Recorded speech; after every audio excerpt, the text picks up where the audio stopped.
from Maxwell Field in Wildwood. It's our third game out of 3 this afternoon as the CCTS Warriors will face off against the Wildwood Warriors in the championship of the Southern Cape Strikeout Cancer Classic. Hello, everybody. I'm Dan Wilkins. I'm joined by Brian Kniff of Cape Atlantic Live. We've got a great one. We've seen 2 very competitive games to open our Sunday slate, and now the third game out of 3 will commence between Camden Tech and Wildwood. Wildwood beat Lower Cape May 6-2 to win their first game, and CCTS, beat Middle 6-3 to advance to the finale. This should be a great game, and the most important note for this, how about Jacob Wiseman? No rest. He finished the game in Game 1, and about 30 minutes later, he is going to start the championship game for this CCTS ball club. And we mentioned in the previous game that Wiseman also pitched 3 innings yesterday through 28 pitches. So he can actually throw. He threw a handful of pitches in that first game, so that will count toward his total. So he could probably throw about 100 pitches in this game if he could go that far. Well, the first pitch of Game 3 is a strike called to Trevor Troyano. And it's 0-1. The 2 cousins are batting back-to-back. Trevor was the winning pitcher in Game 1 through a complete game. This ball is cracked out towards right field straight away. Making the catch will be Connect for out number 1. Here's the starting lineup for the Wildwood Warriors as coached by Rich Hans. Trevor Troyano, the shortstop, bats leadoff. Gianni Troyano, his cousin, occupies the other half of the infield at second base. Nolan Mahoney, the first baseman, bats third. Michael McWade, the catcher, bats fourth. Michael Blanda in center field in the 5 slot. Lewis Sewell at right field. It's Will Audie at third. Then it'll be Owen Bannon, the pitcher, and Vinny Fusco Sweeney is in the 9 slot. Wiseman misses that one low and away to Gianni Troyano. Umpires for the game are John Dubel behind the plate, Bill Fishman on the bases. We've had a couple games with John Dubel earlier in the season. GCIT and Delsey from a few weeks ago. 2 balls here, Wiseman to Gianni Troyano. Wildwood comes in at 18-8. They've had a nice season considering how young they are. No seniors, and there's some games they're starting as many as 4 freshmen, most games 3. And again, we made the comparison to another Group 1 opponent in Glassboro, a team that has definitely shown some true colors despite their young core in this 2026 season. They're 8-10 right now after starting out 1-6. So they definitely have gotten back in the win column, but that projectability can really help the team down the line as that one's fouled back. It's 2-2. Wildwood, for the second time today, is the away team on their home field. You, Brian, did the coin toss as the 2-2 from Wiseman to Troyano. Ground ball, third base side, bobbled by McBride. He'll recover. Troyano's quick, and he got him.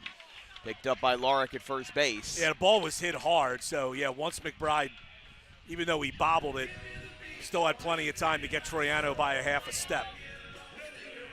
So it'll be Mahoney, the first baseman.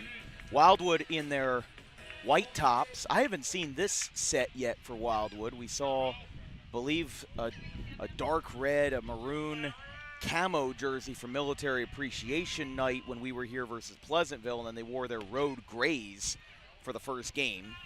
Yeah, and they also have a red pinstripe uniform that they wore yesterday. I am aware of that. I just haven't seen it yet in person. That's the 1-0. Is a little bit interesting seeing CCTS with a black top and white pants, but it's kind of like what the Mets used to do back in the 2000s, but it's 2-0 to Mahoney.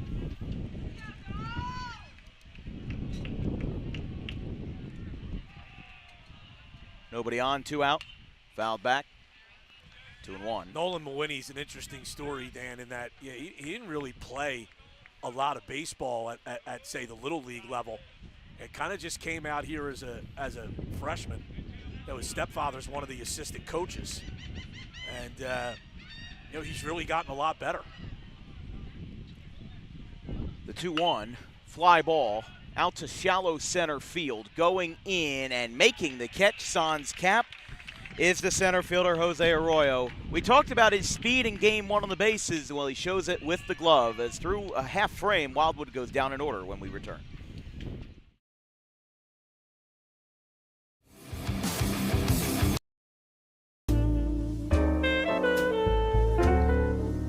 May is Mental Health Awareness Month.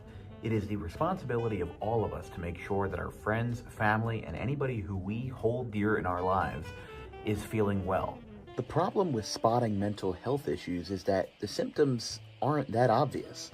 Just because someone is okay or appears okay on the outside doesn't mean that they're okay on the inside. It's important that if they are in distress, that they call the right people and they get the help that they need. And it is very important that we treat each other with respect, regardless of who you are or where you come from. But it is just as important that we treat ourselves with respect, regardless of the situation going on in our lives. If you're in distress, you can call this number, 988, or you can visit any of these websites if you're not in distress, but would like to learn more information about mental health awareness and research.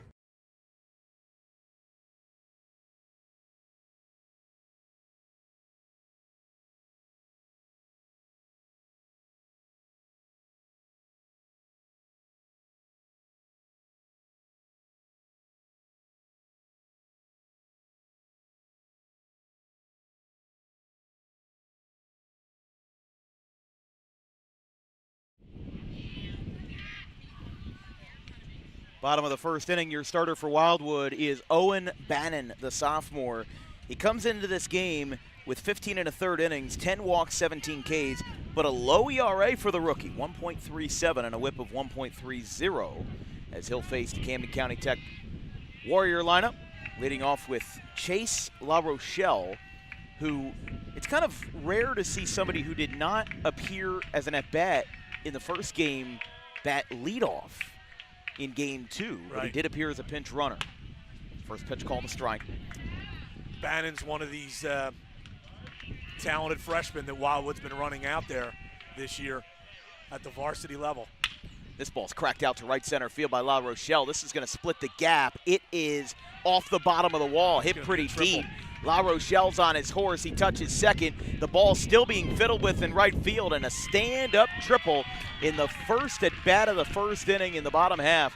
Chase La Rochelle with a triple out to the right center field gap.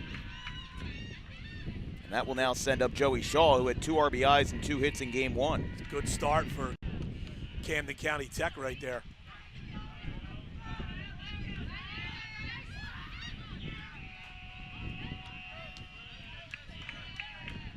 Shaw, the second baseman as he was in game one.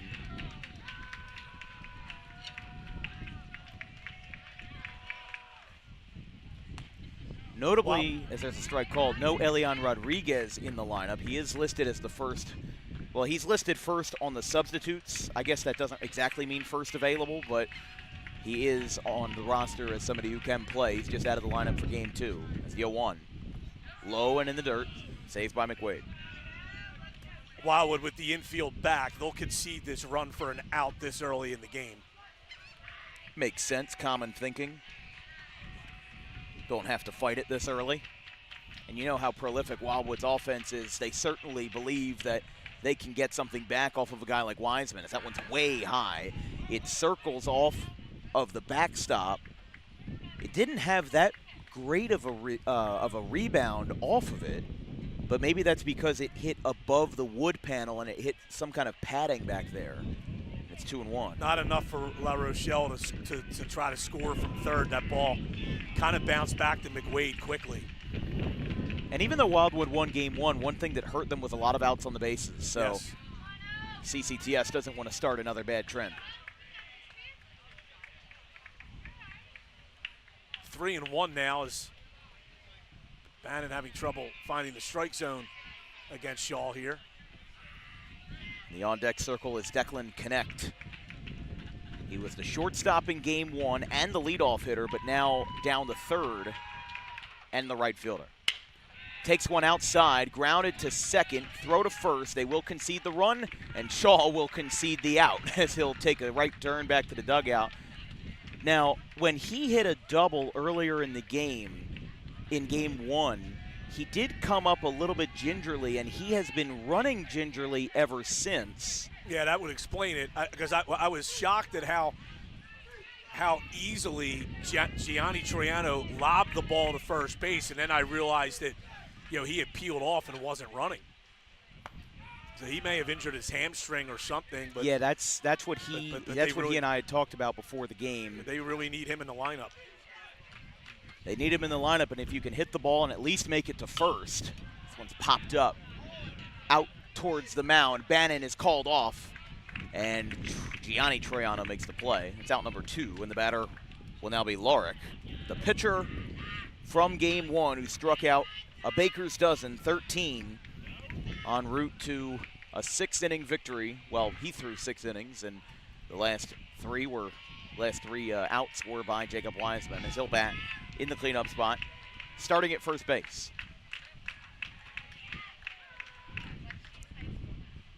Low. You give Camden Tech a lot of credit, Dan. I mean, it came down here to play 2 games yesterday. Drive all the way back down here again today, and they win that semifinal game, and here they are in the championship against Wildwood. Might as well play your hardest if you're going to take the travel, right? Absolutely. 2 balls, no strikes. Let's take a look at that starting lineup for Barry Galasso and the Warriors. As we saw La Rochelle, he tripled and scored. Shaw at second base. It's Declan Connect in right field, as that one is outside 3-0. You've got Lorick, the first baseman. Lorenzo Galarza is in left field, batting 5th. Matt McBride at third base, batting 6th. Jose Arroyo in center. Cole Adams, the catcher. And in traditional National League fashion, it's the pitcher, Wiseman, 9th.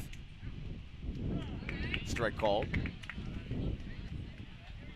It's been a while since I've seen a lineup done that traditional way, with the pitcher batting 9th and no DH. The 3-1 from Bannon is low, skips in. Lorick is running to first because it's taking McWade a while to get to the baseball, and it's a 2-out free pass that sends up the 5-hitter in Galarza. You got to give McWade a lot of credit. He has caught every inning of every game this tournament. Mm-hmm. Certainly admirable. Galarza, the sophomore, mentioned him in game 1, 9 for 38, 237 average, 8 stolen bases and 5 walks, and 3 extra base hits. Ground ball out to short. It's a slow roller. Trevor Troyano is there, not going to get the runner at first, and runners will get on first and second for the Warriors, as they've already scored 1 run in the first, and they're going to look to add some more with Matt McBride. Trevor Troyano is a really good shortstop, Dan, but sometimes I think that he actually plays too deep, and that certainly hurt him there on the infield single. So the batter is McBride.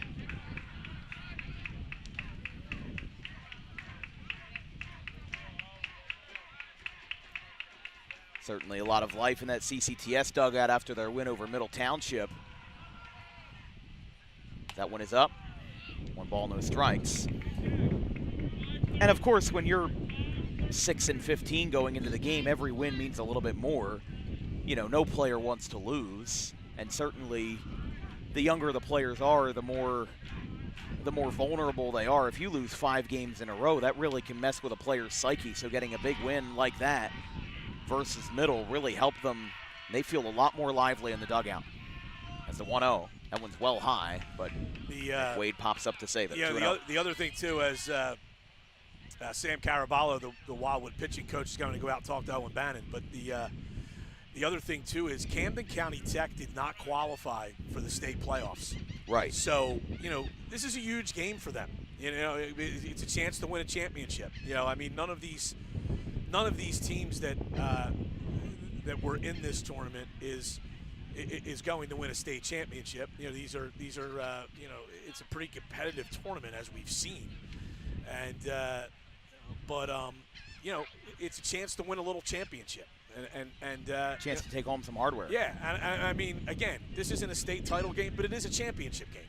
So, it certainly means a lot to the kids that are out there playing in this game, and certainly for Camden County Tech when they have no state playoffs to look forward to this year. CCTS is having a decent down year. They were 14-7 last season, and were actually the 10 seed in South Jersey Group 3. They lost to Hamilton in the first round, but only by 2 runs by a score of 6-4. McBride rolls over to short. Oh, it goes under him, and he's not going to have a play. He'll eat the ball, and the bases are loaded as McBride runs it out down the line. And CCTS looking to threaten with some more runs here, as they'll now have the 7-batter and the center fielder, Jose Arroyo, for CCTS. Well, Trevor Troyano there, I think, wanted to try to throw to third for that force out, and I think he tried to do it too quickly before he had the ball in his glove, and he fumbled it. It's just like in football. You have to catch the ball before you run with it. But Arroyo, first pitch, swing and a miss. That got a piece of either McWade or the umpire, and it's 0-1. I think that got McWade. I think Arroyo actually tipped it, and it went in and out of the glove of McWade. But yeah, for the point of CCTS, hung in there in the first round of the playoffs versus a very talented Hamilton team. And a Hamilton team that unfortunately has also taken a step back this year, but they were 9-3 in the month of April, and they beat some pretty good teams. I mean, they beat ACIT 14-2. They beat Overbrook, Timber Creek, Atlantic City, well, and Gateway as well. But to hang in there versus a very strong team in Hamilton, but then also to miss the playoffs the next year,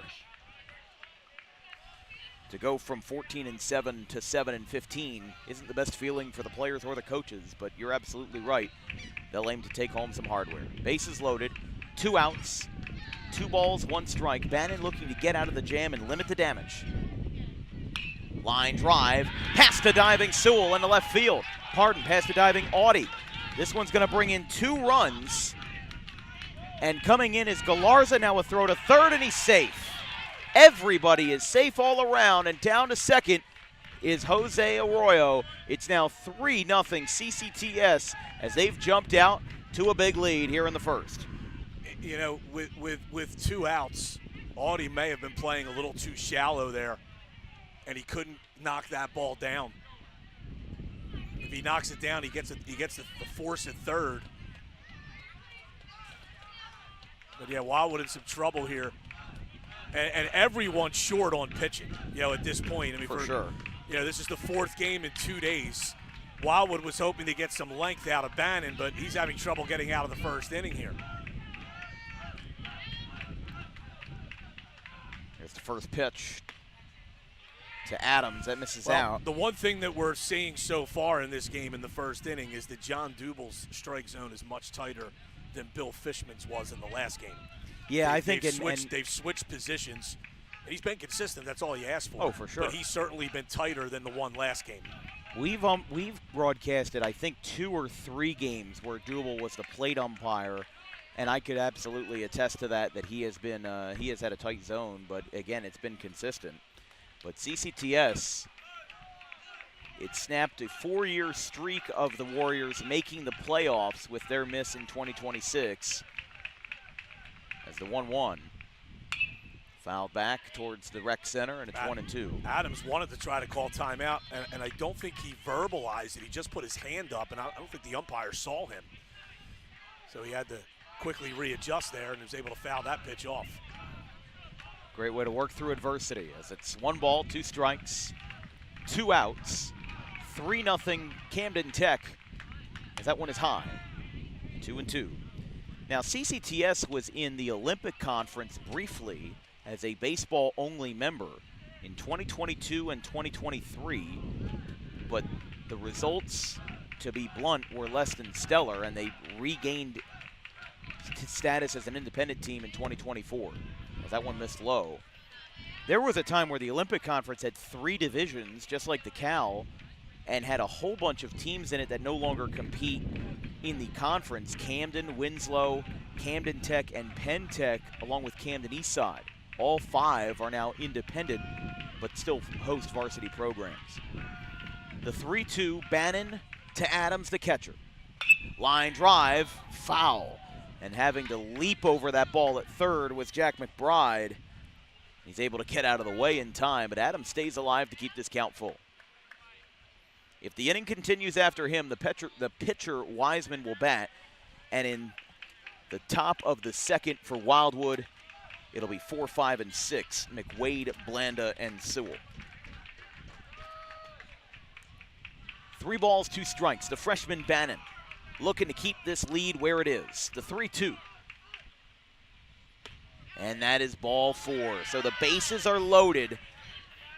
And this will be the 9th batter of the inning. We were talking about doable zone. It's definitely tighter, and I think that one was outside in reference to his zone. So the batter will be Jacob Wiseman with the bases loaded and 2 outs. Yeah, Bannon's already thrown 29 pitches. Runner for the catcher at first. That will be Drayton again, who ran for another runner earlier in the game. In game 1. 2 outs, bases loaded, 3-0 Camden Tech. That one is up and in, 1-0. Well, you know, you don't have a lot of time to go over a scouting report before the game, but for sure. You know, Wiseman is a kid that has had 2 at-bats on the season.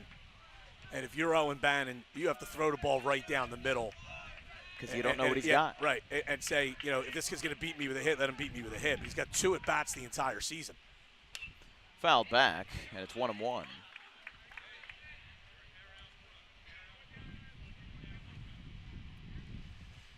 That's the thing with Wildwood.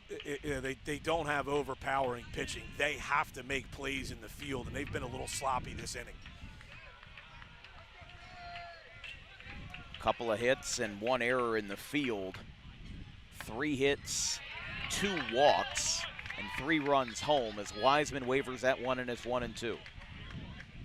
Bannon, the pitcher, bats 8th in Wildwood's lineup. So maybe you can call that a Joe Madden lineup, if you will, but it'll be, again, McWade, Blanda, and Lewis Sewell in the top of the second. But Camden Tech in the Southern Cape finale. And now stepping off is Bannon.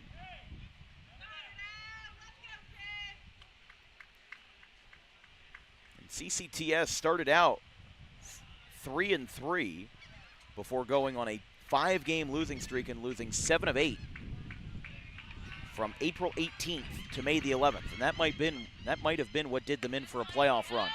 As that is strike 3, Wiseman goes down looking, but CCTS brings all 9 men to the plate, and they score 3. We go to the top of the second here in Wildwood, 3-0 Camden Tech.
Four, 5, and 6 for Wildwood in the top of the second inning. I'm Dan Wilkins, joined by Brian Kniff here on DWB. Got some exciting baseball as CCTS jumps out to a 3-0 lead. It's McWade, Blanda, and Sewell, with Jacob Wiseman on the mound after a less than stellar first inning by Owen Bannon. That one trails inside. Wildwood hit a couple balls hard in the first inning. Trevor Troyano, kind of a line out / fly out to right, and then there was a hard ground ball by his cousin Gianni to third. It was an out.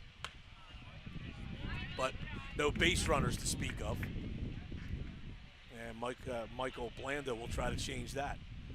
He'll try to get the first, not just first hit, but first base runner. Take it one step at a time, down by 3. But these 2 games haven't been inherently high scoring. 6-2, Wildwood beat Lower Cape May. And then 6-3, CCTS over Middle. Saw a lot of scoring in the middle innings. It was 1-0 through 4 innings, and then just feel like the rails fell off for both teams, as there's your first hit. Deposited into center field, picked up, and Michael McWade, the catcher, returns that one back up the middle for a base hit. Well, that was Blanda. McWade walking to the plate to hit now. Pardon, I had the lineup switch then. That's okay. And Blanda certainly a threat to steal. Oh, yeah, I should have read the jersey numbers. My apologies. Here's McWade, the catcher.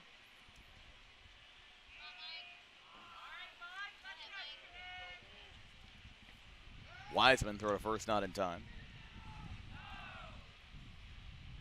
Again, that's Larick over at first, who in CCTS's semifinal win struck out 13 across 6 innings.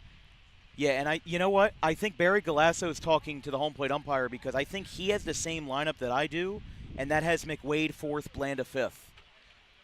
So I think that he's going to contest that this is a batting out of order situation because that was the officially submitted lineup. Let's see what was submitted here. Yeah, you're right. Because I thought for a second, I'm like, McWade is a base hit, and Galasso pointed it out before a pitch was thrown.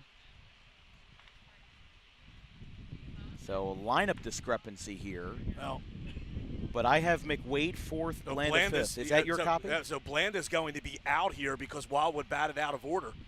Yeah, so the runner is out at first because that was the officially submitted lineup. He doesn't know what the situation is, and he's got to get the explanation that it's not his fault, or maybe it is. But, yeah, that's what we figured, but he's not sure what happened. He's got to get the explanation that his team batted out of order, and that's going to be out number 1. So the hit is erased. Well, I don't particularly, and I should know this rule as a baseball person, but I don't know why McWade would be batting here. Right. So again, the lineup that Brian and I both have go the Troyano Cousins, Mahiney, McWade, Blanda, and then Sewell 6th. And the point of discrepancy was that McWade was 4th and Blanda was 5th. And then Blanda had the base hit back up the middle. So yeah, what is the rule there? Does the lineup just stay as is, or does the batter does McWade now have to go to the bench and Blanda has to bat now? I've never seen this before. Yeah, so they're over there talking to the Wildwood coaches. John Dubel is. So trying to figure out who the proper batter should be.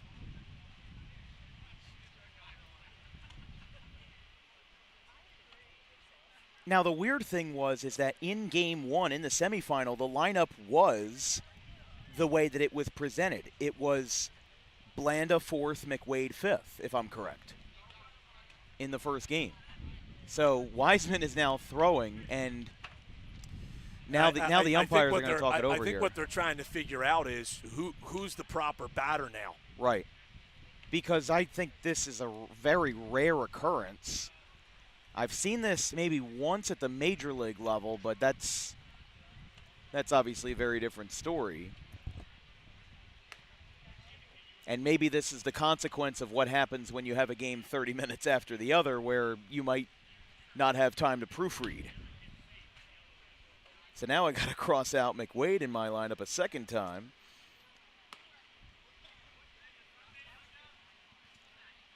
Now, in the one case that I did see a batting out of order discrepancy, it was at like a 12U game. They allowed it in the sense that the batter who batted out of order is out, and the lineup as presented or as irregularly presented would stay as is.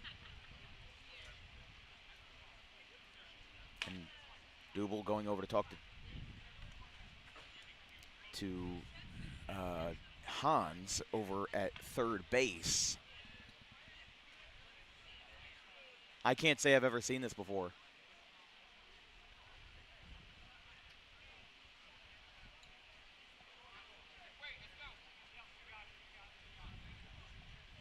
All right, so let's listen in. 10 McWade is out, and Blanda bats again because he's supposed to be up now. So there's one out, and Blanda's up. All right? Thank you. Thank you for the explanation, sir. So there you go. So Blanda, who was originally presented as fifth in the lineup, but was hit fourth either by mistake or by some deal of a lapse in judgment. He had a base hit, but was called out.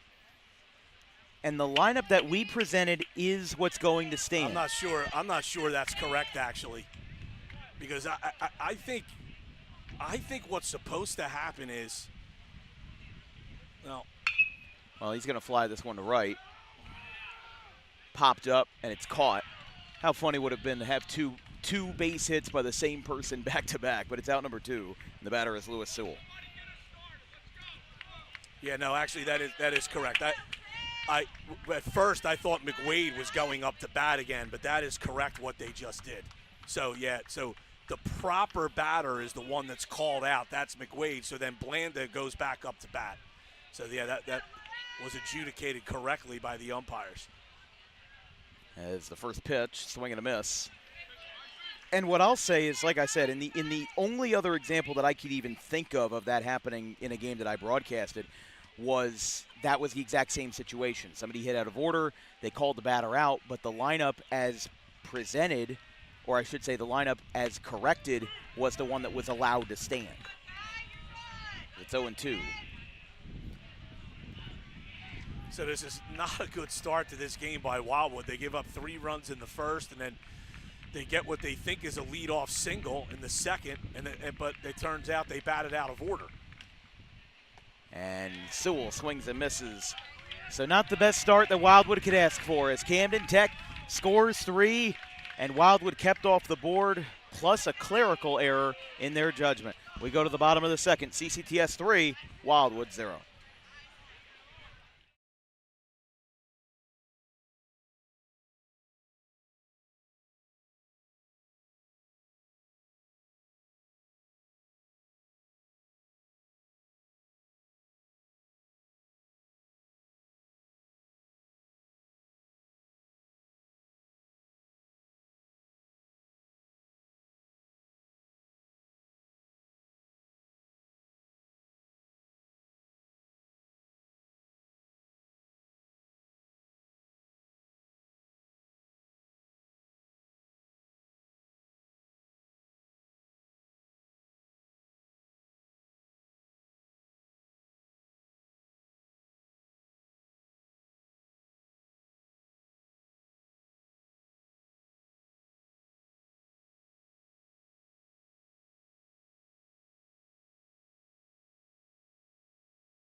Bottom of the second inning, Camden Tech 3, Wildwood 0. The pitcher is Owen Bannon still. Now, Gianni Troyano was warming up in the bullpen behind us while Wildwood was at bat, but Rich Hans, tending to be on the conservative side, he will keep his freshman right-hander in the game, as after 9 batters came up for CCTS, the batter is La Rochelle in the bottom of the second. Well, Which is not the start that Wildwood would have wanted in this game. A long triple to open the game. He fouls one off here. Bannon is showing some visible emotion on the mound, about the strike zone. And he's got to control those emotions, because you're not going to take kindly, an umpire's not going to take kindly to you, making those kinds of reactions out on the mound. I mean, right. Duble's strike zone's been a little tight, but it's been consistently tight this entire game so far, even though it's early. La Rochelle, right field. This one's hit pretty deep. Going back, this one is up there, and it'll be taken in by Lou Sewell. For out number 1, and La Rochelle is retired. And what I'll say, even though Bannon was upset, obviously, as much as I hate to say it, you're not going to get any leverage by making that. No, that's exactly right. And dare I say, the zone might get just a little bit tighter. The batter is Shaw. Good play by Sewell, because in right field there, the wind has picked up, and the wind would be pushing that ball toward the fence. And Sewell's not normally an outfielder. Started at third base in game 1 as this ball's hit out to left field. This ball's hit straight away and taken in left field by Vinny Sweeney. And that's quickly out number 2 here in the second. So maybe a sign at a light at the end of the tunnel for Bannon as he gets the first 2 batters retired on fly balls. Batter will now be in the 3 spot, Declan Connect. Yeah, Bannon could use a quick inning after throwing a ton of pitches in that first inning.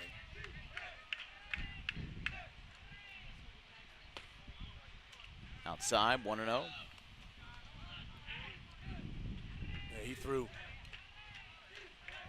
around 30 pitches in that first inning. That one is high. Oof. Another one that rattles the headset. That's 2-0 to Connect. Connect popped out to second base in his first at bat.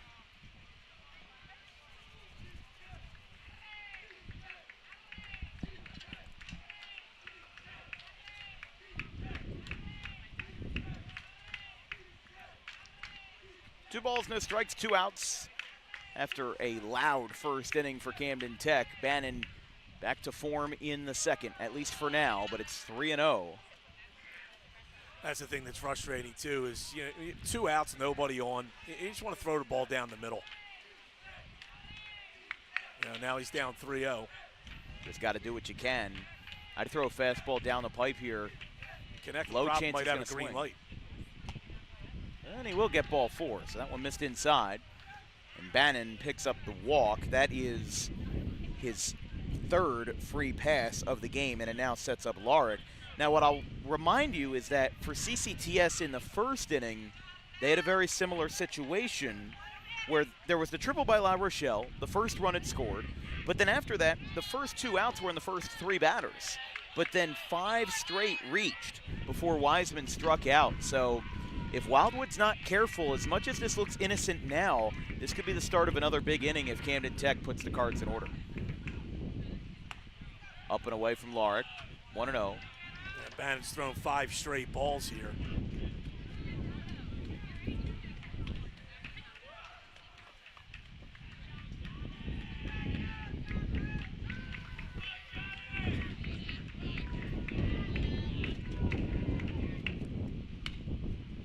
Checks a half swing, fouled back down the right field line. Yeah, I think Larick may have bailed Bannon out there. That pitch looked like it might have been low, and Larick tried to hold up, but ended up fouling it off.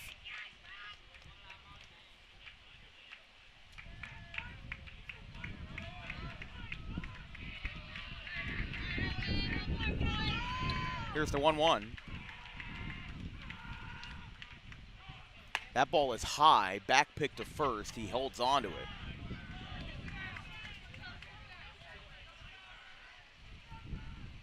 Two balls, one strike.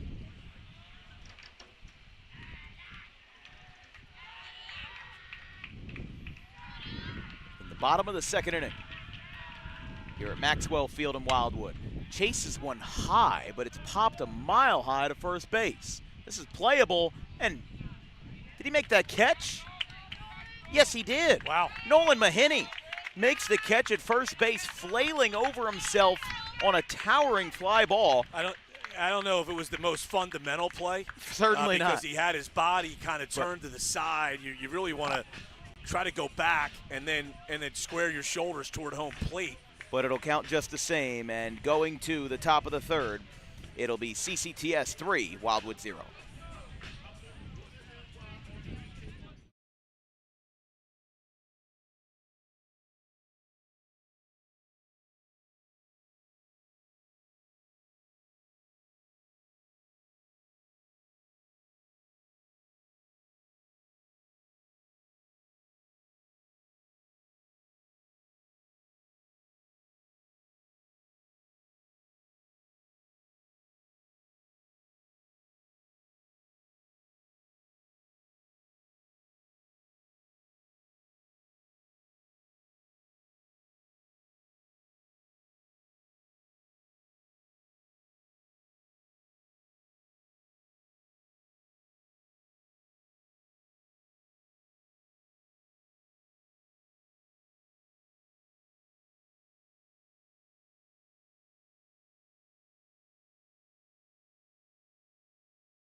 Welcome back. Here is your diving / flailing catch at first base. Nolan Mahiney made that play. Strong effort.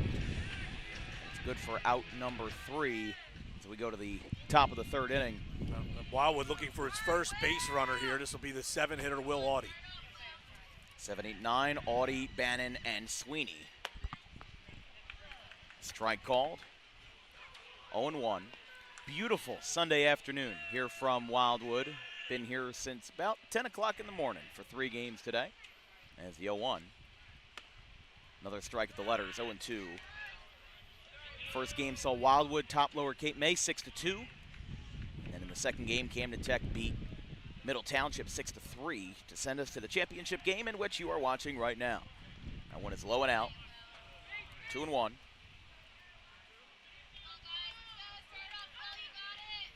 Audie, a freshman for this Wildwood team, batting .281, 16 for 57, 3 extra base hits and 11 walks.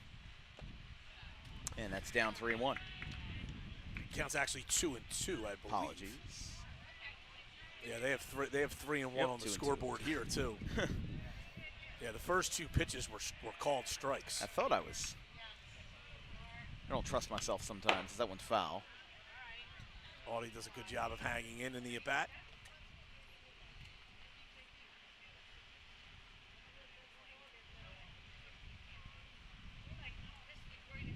Audie looking for his 3rd hit in the last 5 games. And looking for his first RBI in 2 weeks. But ground ball to short. That one tried to scoop it by La Rochelle, not going to have a play. That'll be an error on the shortstop as he tried to scoop that ball and instead came up empty. And it'll be a runner on first, and it is Wildwood's first base runner of the game. Well, here comes the pitcher, Owen Bannon.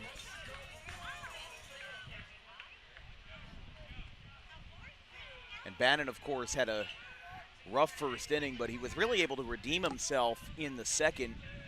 Got out of it pretty cleanly. And now is going to look to contribute help his own cause. First pitch called a strike.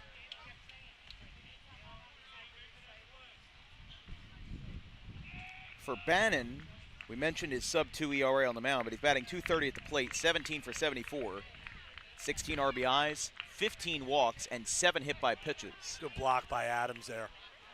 And also good job by Adams to immediately turn to first base. I'm sorry, by Bannon to immediately turn to first base and tell his guy, hey, hold up. Always got to be ahead of the game as the batter.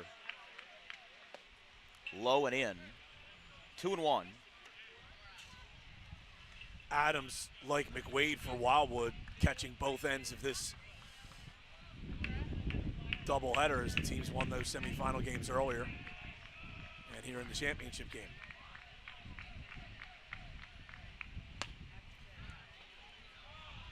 Three and one.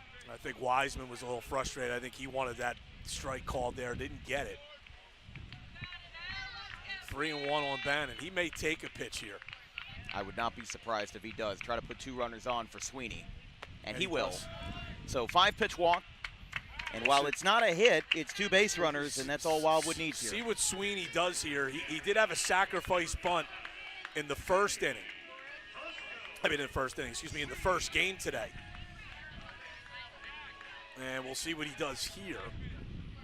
For Sweeney, the junior utility man in left field for game 2. Batting under 100, but looking to get back up here as he's 2 for 22 this year, but 7 stolen bases. Oh, that's a terrific bunt. Here we this go, might up be the a third hit. base line. There you go. That's the first hit of the game for Wildwood. That is a beautiful bunt by Vinny Fusco Sweeney. So the left fielder out of the 9 slot gets the base hit, and that will now bring up Trevor Troyano out of the top of the order. No better place to put your leadoff man. No better than bases loaded and nobody out. Sweeney did the right thing. I mean, he's sacrificing really all the way, and he squared early, but really caught that beautifully and rolled it right up the third baseline. They had no shot to get him. That one is low and down to Troyano.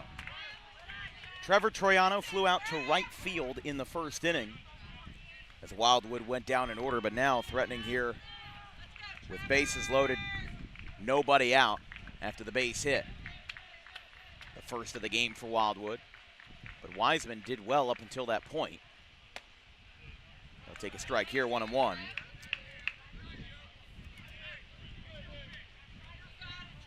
Camden County Tech has the middle infielders back. They're up at the corners. Trevor Troyano would be a really difficult kid to double up. He really runs well. He'd have to hit one really hard right at someone. And there's a reason why he's the leadoff man for Rich Hans' ball club. It's the 1-1. High chopper. No, foul ball. They're going to say it went off of Troyano's foot. Yeah, I think that was the contact that it certainly didn't look natural. It didn't look like it bounced up off the grass, so I think it did hit him in the foot as it's 1-2. Bases loaded, nobody out. And Wildwood's got their best hitter up, but he's down in the count, 1-2. Wiseman set and delivers. Low and away. Good block Adams by saves Adams. Another good block. We've seen some outstanding catching in this entire tournament.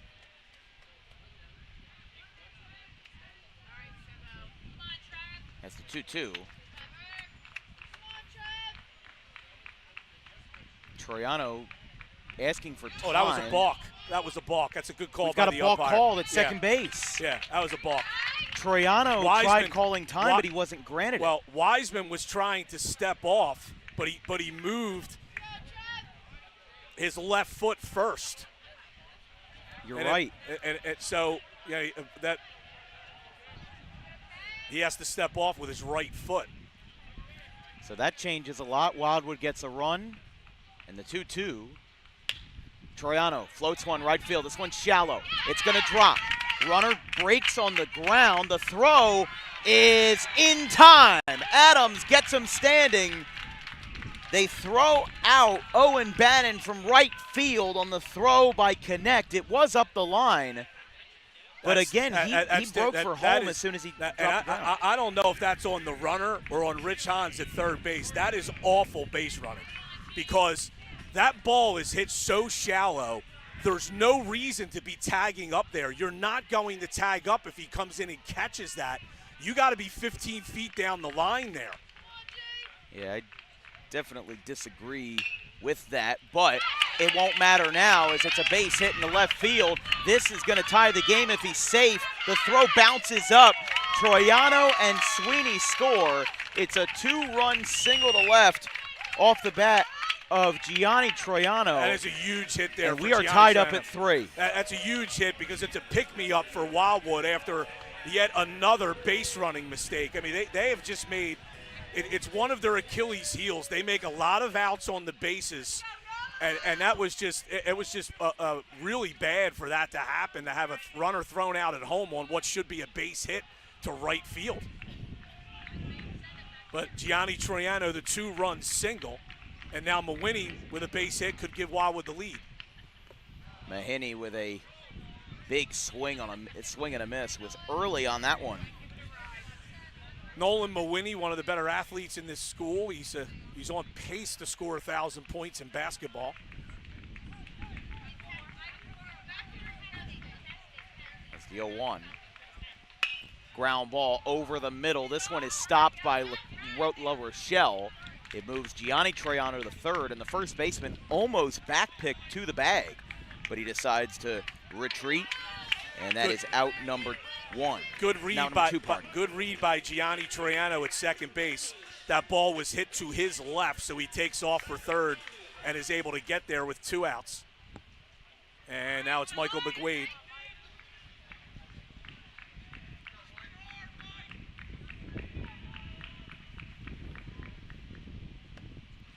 Ball low and away.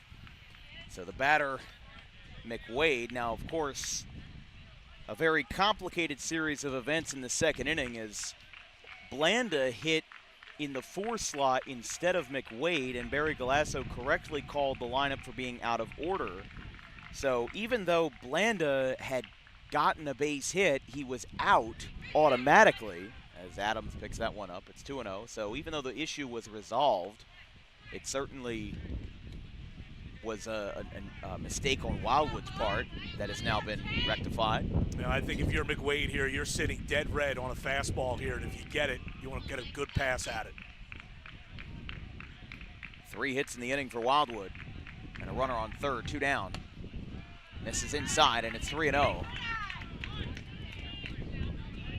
And it's not going to surprise me if Wildwood gives McWade the green light here. You know, if it's a perfect pitch that he likes, they may allow him to take a swing here. We shall see. The 3-0 from Wiseman. And he does, and it's going to be foul, sharp down the left field line. And the on-deck circle will be the center fielder, Michael Blanda.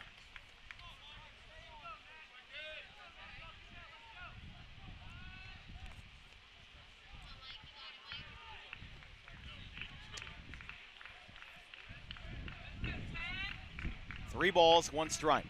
Wiseman delivers. Jammed foul down the right field line. McWade really had a pitch to hit there. He's frustrated with himself. That was kind of a hanger right there. And he fouled it off. And sometimes these players like to turn their frustrations into energy. We'll see if he can convert here with a 3-ball, 2-strike count with 2 away and the game tied. And he does. Line drive into left field on the base hit. Scoring is Troyano, and it's an RBI single to complete the comeback and then some. RBI single, it's 4-3, and Wildwood has completely erased all of CCTS's good doing in the first few innings. 2 huge hits by Gianni Troyano and Michael McWade in this inning. And Matt Mayer, freshman at first base, and you know, he is a threat to steal. He's a good athlete, Matt Mayer. He's a plus runner. And with 2 outs, I would think they might try to send him early in the count. We'll see. Mayer has 8 stolen bases this year. He has 24 at-bats, but he has not appeared in today's festivities as a hitter. That one is high. Now they're going to back pick to first, and he's safe. We have mentioned over and over how many times Wildwood has had trouble getting out on the bases. We mentioned it during the Pleasantville game. We mentioned it during the first game of the day where that was a prevalent issue. Wildwood does not want to repeat a mistake as simple as that in the championship game. The 1-0 outside, 2-0. So for Blanda, popped out to first base in his first at bat. He's 0 for 1. This is the 8th batter of the inning. 4 runs across and 4 hits after Wildwood was not only hitless but without a base runner in the first 2 innings of the game. Oh, nice try over at first base by Johnny Lark, but Matt Maher, even the freshman, Matt Mayer, pardon, was not fooled. If you didn't see it, Lark went over and kind of had the ball in his glove but tried to run away for a couple steps. It's the Miguel Cabrera play. It's a strike call, 2-1.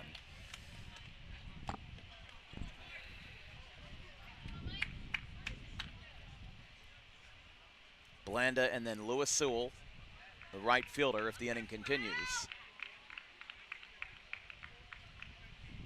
Upstairs, now they're going to back pick again. Maher still was towards second base, but he got back in safely. That's the second time that Adams has tried to back pick the runner.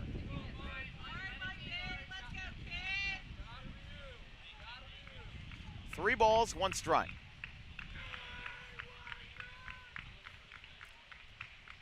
And the pitch. Low, ball 4. 2 runners on. This is going to be the 9th batter of the inning as Adams is going to ask to talk to Wiseman, and Barry Galasso will do the same. There was a pitcher and a catcher that they are now warming up behind us. Yeah, that is left-hander. Wiseman seems like he's lost a little steam, Dan, in this inning. He definitely has, and I think that the rally that Wildwood has put together has been a big part of that. The pitcher, yeah, it's number 24. That is Jack Levy, who, if he were to come in, has an ERA up over 11 in 5 2/3. Wiseman's up over 50 pitches already. And in a championship game like this, you certainly want to keep a short leash. Yeah. Or he's actually at 50 pitches here with 2 outs in the 3rd inning. Wildwood's got good speed on the bases here with Blanda and Mayer. Mayer at second, Blanda at first. 2 outs in the frame.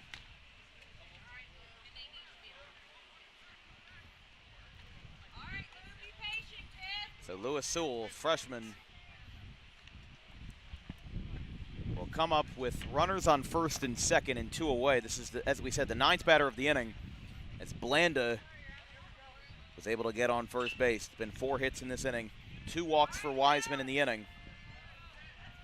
But all of Wildwood's production has come in this 3rd inning after being held 0 for 6 in the first 2 frames. Strike called at the knees, 0-1 to Sewell. Good pitch by Wiseman there to get ahead. It's a good get-back pitch. Yeah, and Sewell doesn't want to swing at that on strike 1. It was a good job by him to let it go. It's just the pitcher's pitch there. Sewell batting .262. He's 0 for 1 in this game as there's a ground ball, dribbled to short, flipped to second. La Rochelle hesitated. Now the runner's coming home. Nobody's got to play. He's safe. Great job. And a run scores on heads-up base running by the pinch runner, Matt Mayer, and it's 5-3. We mentioned in the first game, Michael Blanda has elite speed. I mean, he is as fast as anyone, and that was a slow roller to short, and he beat it out. You know, and I think that, you know, the shortstop kind of was a little nonchalant there, thinking he had all kinds of time, and Blanda beat it, and then Matt Mayer just took off like a bat out of hell, turning third, and was able to score on that. Well, what I would say as well is that I don't think he was overly nonchalant, but I think that he hesitated, right? And that one pump fake, the one hesitation was all it took. And then heads-up base running from Mayers. Here's a ground ball. He'll have another chance, this time wasting no time, and La Rochelle tags the bag to end the inning. Good play but by Wildwood La Rochelle. attacked for 10 batters, 4 hits, and 5 runs. 5 hits and 5 runs. As CCTS will go back to the drawing board. It's 5-3 Wildwood going to the bottom of the 3rd inning.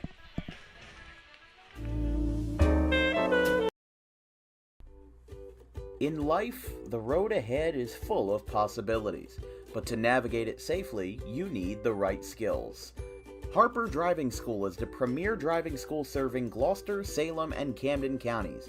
With experienced instructors, many of whom are teachers in local schools, we are dedicated to your success and will help you master the road with confidence.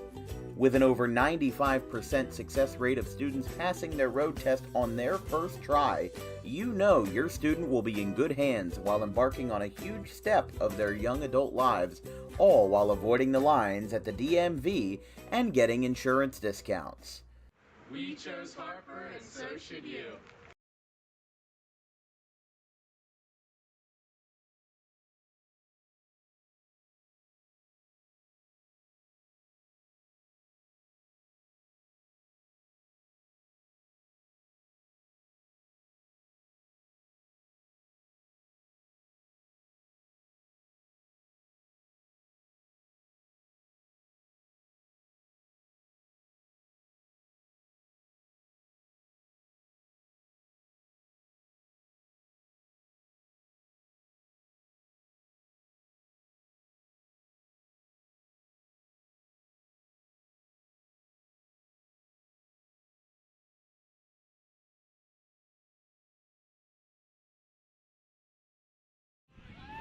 Welcome back. This game is a brand new ball game. 5-3 Wildwood over Camden Tech. This broadcast is brought to you by Harper Driving School. Over 90% of students who take their New Jersey State driving test with Harper pass on their first attempt, as this one's dribbled foul, 0-1. Harper Driving School is located at 614 Lambs Road in Pittman and Suite 4 of the Total Turf Complex, just minutes from Route 55. You know, Galarza had a look on his face after taking that swing and fouling that first pitch off that, you know, he kind of knows he shouldn't have swung at that. That was probably low. 5, 6, and 7 for CCTS in the bottom of the third. Galarza, McBride, and Arroyo. Galarza singled in his first at bat. Camden put together 3 hits and 3 runs in the first inning, but were held off the board in the second after a 2-out walk. That was all Bannon allowed, but a great get-back for the freshman right-hander after a sluggish first inning. There's the 0-2. Pokes this one, and that is a snow cone catch at shortstop by Trevor Troyano. It's a shame for Galarza. That's a really, really good 2-strike swing. You know, he really shortened up, just kind of dropped the bat head in there and hit the ball hard. And Troyano, as you said, the snow cone catch running to his left. With Wildwood up 5-3. As we said, first year in this tournament's format with 5 teams last year, so Lower Cape May, who won the 2024 edition of the tournament, got a first-round bye. But this year, 6 teams were able to get a team from outside of Cape May County to join, and that is none other than Camden Tech. Ground ball foul by McBride. It's 0-1. McBride reached on an error in the first inning. In an inning where 9 batters came up to the plate.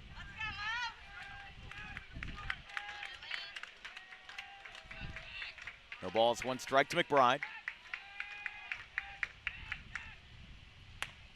That one is up and in. 1-1.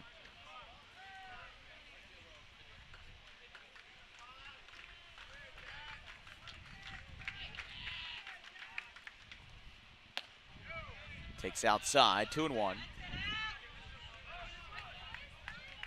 Arroyo in the on-deck circle had a 2-run single in the first inning. Yeah, Michael McWade, the catcher, just turned and asked the umpire, was that pitch low, and he said yes. And that ball was also low, but McBride offered at it. And it's 2-2.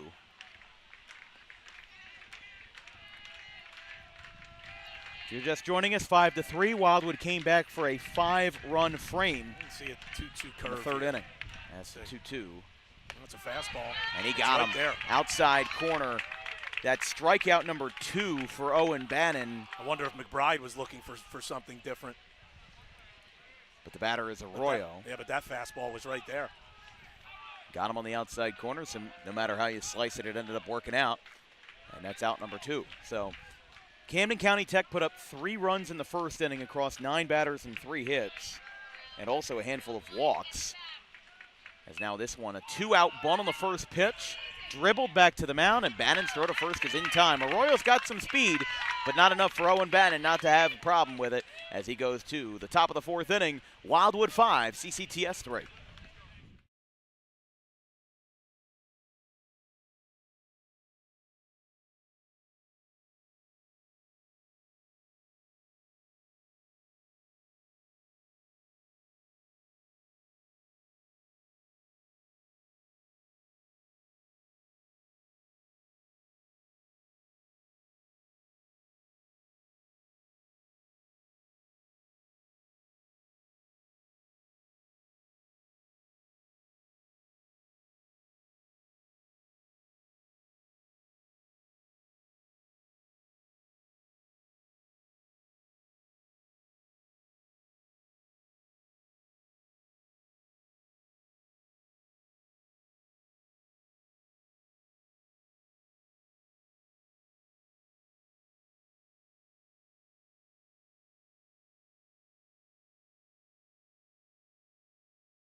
Top of the 4th inning, Owen Bannon leads us off after 10 batters and 5 runs came across for Wildwood. Here from Maxwell Field, just across from Wildwood High School. Always great to be here at Maxwell Field. I mean, the ambience of the field is so pronounced. You have shore houses all around us. You have the rec center behind us, and of course just blocks from the beach as Bannon pokes this one to second base, waits for it to come to him. Throw to first is in time, and that's out number 1. Bannon is retired, and the batter will be Sweeney, to left fielder.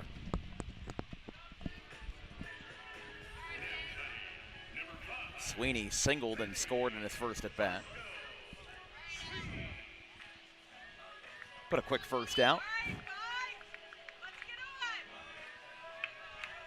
It's been a bit of an interesting day. It's been all fair weather, but wind has been picked up here and there. It's not too bad right now. The first pitch is outside to Sweeney. Yeah, the strange thing is it started to cloud up at the end of that last game. Right. And now it's bright and sunny again. Just like how it was this morning as the 1-0. That one is low. 2 balls, no strikes. Vinny Sweeney out of the 9-hole has really had some good at-bats today. He got on base all 4 times in the first game. He's got a bunt single today. Time called.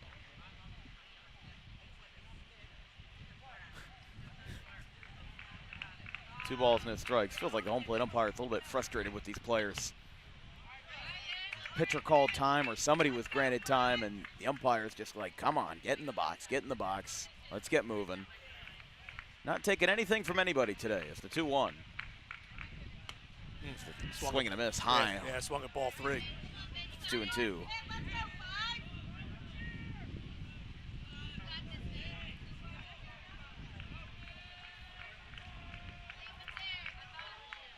And there's a swing and a miss. So 2 pitches up in the zone, 1 certainly out, 1 maybe was close. But that's the second strikeout for Jacob Wiseman. It's out number 2 in the bottom, in the top of the 4th inning.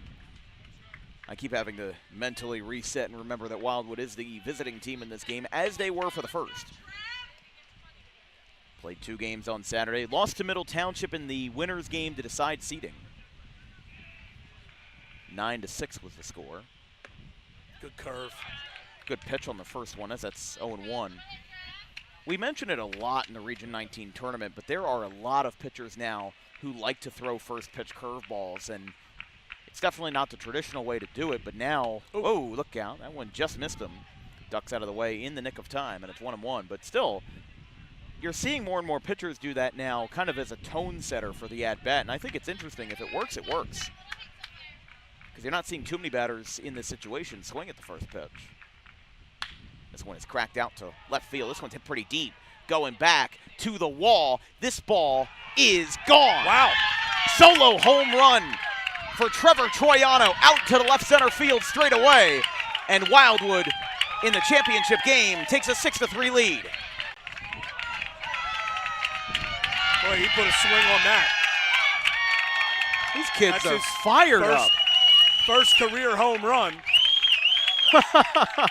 So much so, somebody fell down while celebrating. This is not an easy place to hit home runs. We talked about it all day. It's 320 down the line with a fence that's about 12 feet high. So Troyano goes deep. It was Landon Wagner. He celebrated so hard he fell down. But solo shot for Troyano on a day where he set the program record for hits in a single season. And there's your shot to left. Replays presented by Harper Driving School. It's 0-1 to his cousin Gianni Troyano. I mean, considering how hard it must be to hit the ball out of here, I guess my home run call was a little bit relaxed, but that's also because across the 3 days of the Region 19 tournament, I've called 16 home runs, so it's something I'm certainly used to. But the 1-1 to Gianni Troyano is skied way up and out of play. Look out. 1-2. Yeah, Trevor Troyano has hit some balls. Far this year. You know, he hit one the other yesterday over Middle Township. He hit one deep center field that went over the center fielder's head. Not only is that Wildwood's Trevor Troyano's first home run of the season, looking at NJ.com, that is also Wildwood's first home run as a team. Yes. This entire year. He also hit a ball a long way against Buna in an away game. Foul tip, and Troyano goes down on strikes. The inning is over, but a solo home run to left by Trevor Troyano, the first of the year for the Warriors, makes this a 6-3 game.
Six to 3 Wildwood in the bottom of the fourth inning. So not only was that a big swing for Trevor Troyano, that was a big swing for Wildwood.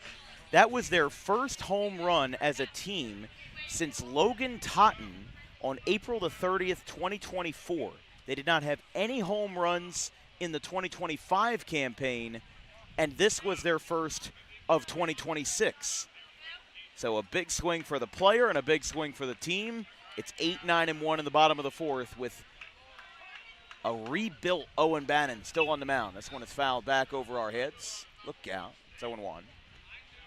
So Adams, Wiseman, and La Rochelle after the home run. Or excuse me, they lead off the bottom of the fourth.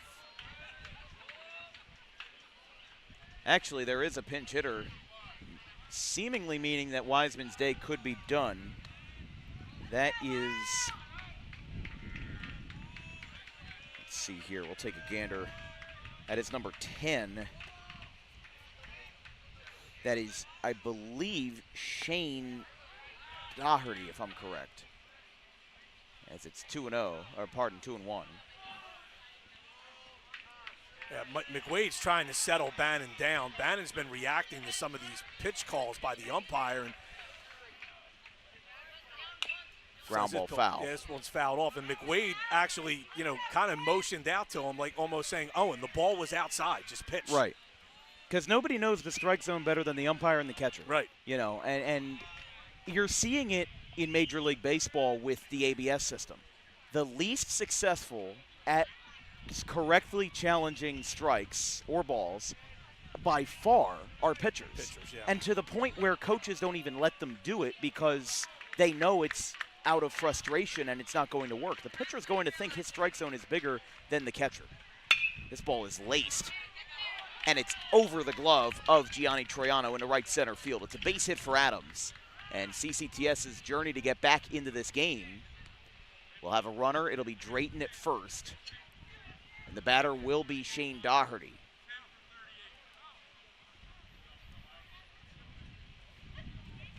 So for Adams, he was 0 for 0 at a walk in his first at bat. Now he pokes a single in the right center field. So Doherty will hit. There I go again, Brian. I'm saying it the Irish way. Shane Doherty. It's okay. I keep thinking of Brad Daugherty, the former Cavaliers center. Spelled differently, though. Yeah. So Drayton is the courtesy on first for the catcher. That one is high. 1-0. And again, this is a situation here. If you're Bannon, you have a pinch hitter at the plate. You absolutely do not want to issue a free pass here. You got to make him earn his way on. Not only that, you don't want Bannon to kind of trickle down to how he was in the first inning, which definitely was not his best work. But for Doherty, a freshman, 1 for 5, 1 RBI, and that was on a base hit back on May the 11th, last Monday versus Leap Academy in a game that Camden Tech won 17-1. As a 2-0, high, and the throw to first is not in time. That one above the letters. It's now 3-0 to the 9-hitter, Shane Doherty.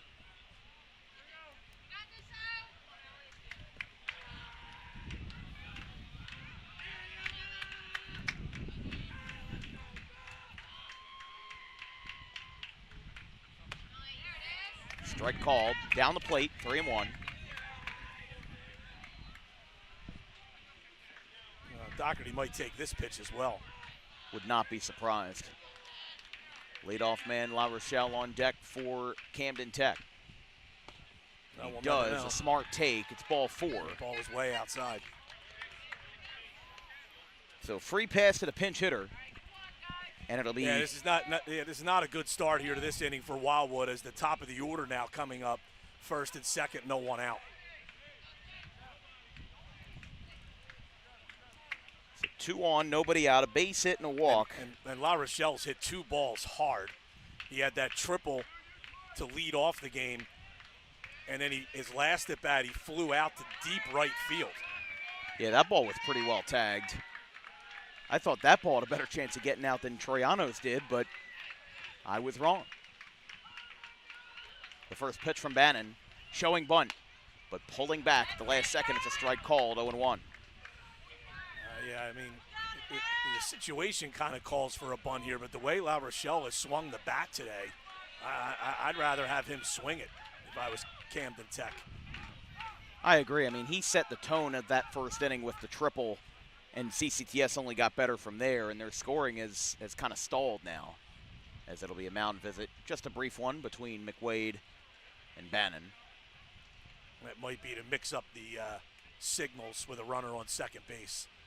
Not a bad idea by any means, even if, like we said in the second game, even if you're not entirely sure that a runner at second is trying to grab signs, it's probably a good idea for you guys to just figure it out, and probably also just some affirming words for Bannon with nobody out and 2 on, making sure that he's still okay.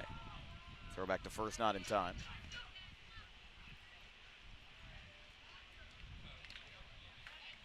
La Rochelle, as we mentioned, 1 for 2. 2 hard-struck balls, triple to right field to open up the game, and a fly out to deep right field. So 2 balls stroked the other way. Takes a strike, 0-2.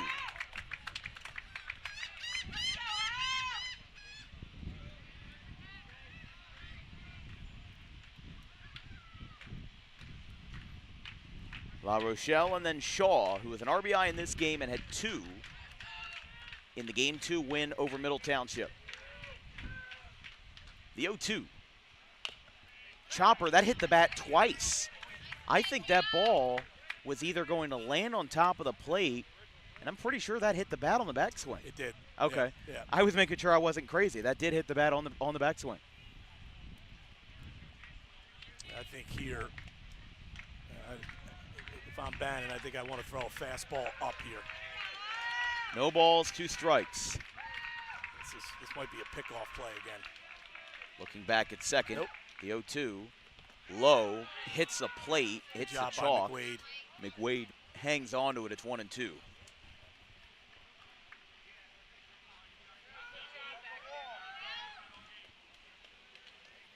La Rochelle, the shortstop in today's contest, did not have an at-bat in Game 1. Only appeared as a pinch runner. So a little bit of a surprise to see him this prolific in the lineup, but Barry Galasso made the right call with his success so far. Bannon the 1-2. Low and outside on the breaking ball. 2-2.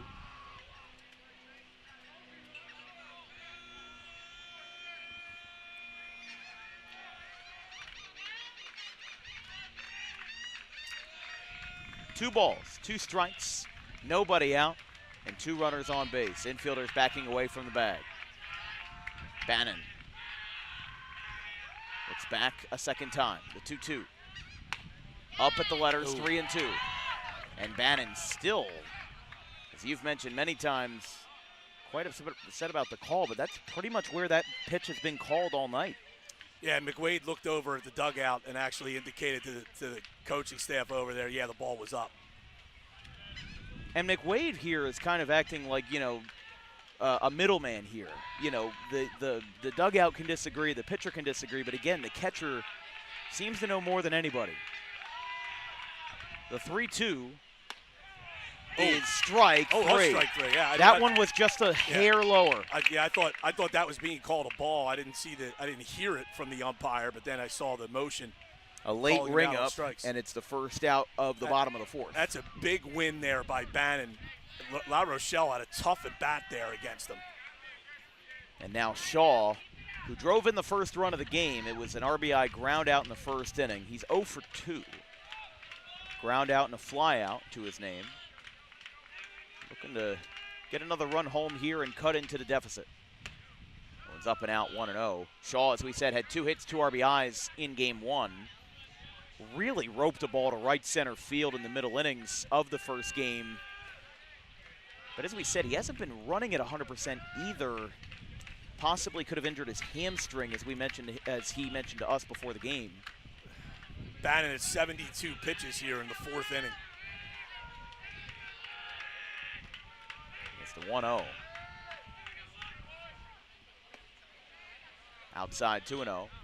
And while that was a while back in the first inning, Gianni Troyano, when Wildwood was at bat, it might have been the second inning, when Wildwood was at bat, he was warming up in the bullpen behind us, but has not appeared in the game. He's currently at second base and has not pitched across the 2 games today. Yeah, it's just been Trevor Troyano at a complete game, and now Bannon in Game 2. Gianni Troyano most likely will be Wildwood's next pitcher. 2-0. Swing and a miss. Shaw got a healthy cut at that. Good decision by Shaw there. He was looking fastball right down the middle. He got it, but he just didn't connect on it. A lot of moving parts in baseball, and when one doesn't go, they all fall down behind you.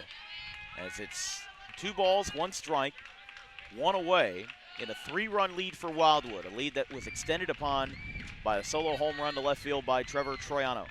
Wildwood's first long ball as a team in over 2 years. As 2-1, low and away, 3 balls, 1 strike. But I think Wildwood's 18-8 record without a home run shows you don't exactly need the long ball to be a good ball club. It's 3-1. Wildwood was 10-13 last season, and then 17-11 the year before that. So with the success this year, Wildwood looking more like last year was a fluke instead of an indicator. As the 3-1 to Shaw. Ooh, inside. That almost hit him. Didn't go. And it'll be ball 4 to load the bases here for Declan Connect, the right fielder. With 1 away in the bottom of the 4th here in the Southern Cape Classic Championship.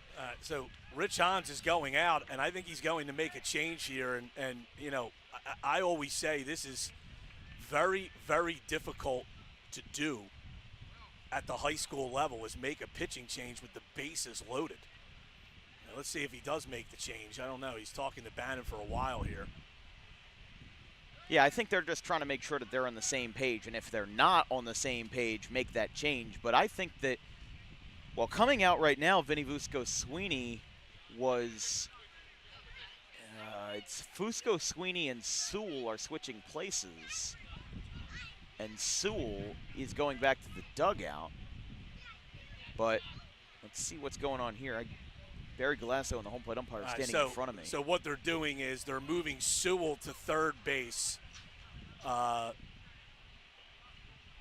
Sweeney. They had to switch out his glove. Yeah. So we will have a pitching change. Yeah, so it will be Gianni Troyano coming in. So a litany of changes, but the most important of them all is Gianni Troyano coming in. When we return, Camden Tech 6-3, they are down, but the bases are loaded in the bottom of the 4th inning.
Bottom of the 4th inning, the new pitcher is Gianni Troyano. He comes into this game with a 1.97 ERA in 21 1/3 innings, 18 walks, 21 Ks, and 6 earned runs, 5 unearned. He replaces Owen Bannon, who made it 3 1/3 innings. He struck out 2 batters. Tough spot here. I always say at the high school level to bring a kid in with the bases loaded. But, you know, let's see how Gianni Troyano performs here. A lot of position changes for Wildwood. Bannon went to left. Audie moves from third to second. Sweeney is now in right, and Lewis Sewell is at third. That's strike 1. And a partridge in a pear tree. Strike yeah, called. Exactly. That's Group 1 baseball for you, though, as Troyano has appeared in 8 games this year. This is now his 9th and his first appearance since Tuesday, the 12th, versus Pensgrove, as he misses outside. He threw 26 pitches across 2 innings in that game, a 12-2 win. 1 walk, 2 Ks, no hits. He has not allowed an earned run since May the 5th, when he threw 3 1/3 and allowed 2 earned runs in a win over Salem Tech. The 2-1. High chopper. Oh, it's a tough play. Runners go. Throw to the plate. It gets away. Run scores. Everybody holds up station to station. And a tough play at third. Really not all that bad. It brings home a run on Troyano's first batter on the mound. It'll be charged to Bannon. It's now 6-4. That was really the only play that he had. Oh, of course. And it was thrown a little wide. McWade was stretching, and then he couldn't reach it. I think a good throw would have gotten him. Yeah, I thought that it was going to be a bang-bang play at the plate, but ended up being the ball that popped out of the glove of McWade. That ball's away. Now, with the bases loaded and 1 out, you really have to prevent something like a bloop single here, because if you're not careful, I mean, even if you are careful, but if you're not, it could tie up this game for Camden Tech here in the Southern Cape Classic Final. There's a 1-1. Pardon, 1-0 as they call it strike. Now it's 1-1. Larick, the starter in Camden Tech's first game, who went across 6 innings, struck out 13 batters, and gave up 9 hits versus Middle Township in the win. He's now 0 for 1 in the game, a walk and a pop out. Low at the ankles, 2-1. And after him will be Galarza, the left fielder and sophomore.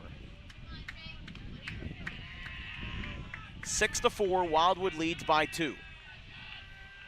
Bit of a high-scoring affair so far, as good pitch. Strike called. Yeah, right on the inside corner. 2 balls, 2 strikes. We've seen more runs in the first 4 innings of this game than we have in either of the first 2. Wildwood beat Lower Cape May 6-2 in the first game. CCTS beat Middle 6-3 in game number 2. 2 balls, 2 strikes. That one is well high. Larick wise to take it, and it's 3-2. In the on-deck circle, Galarza.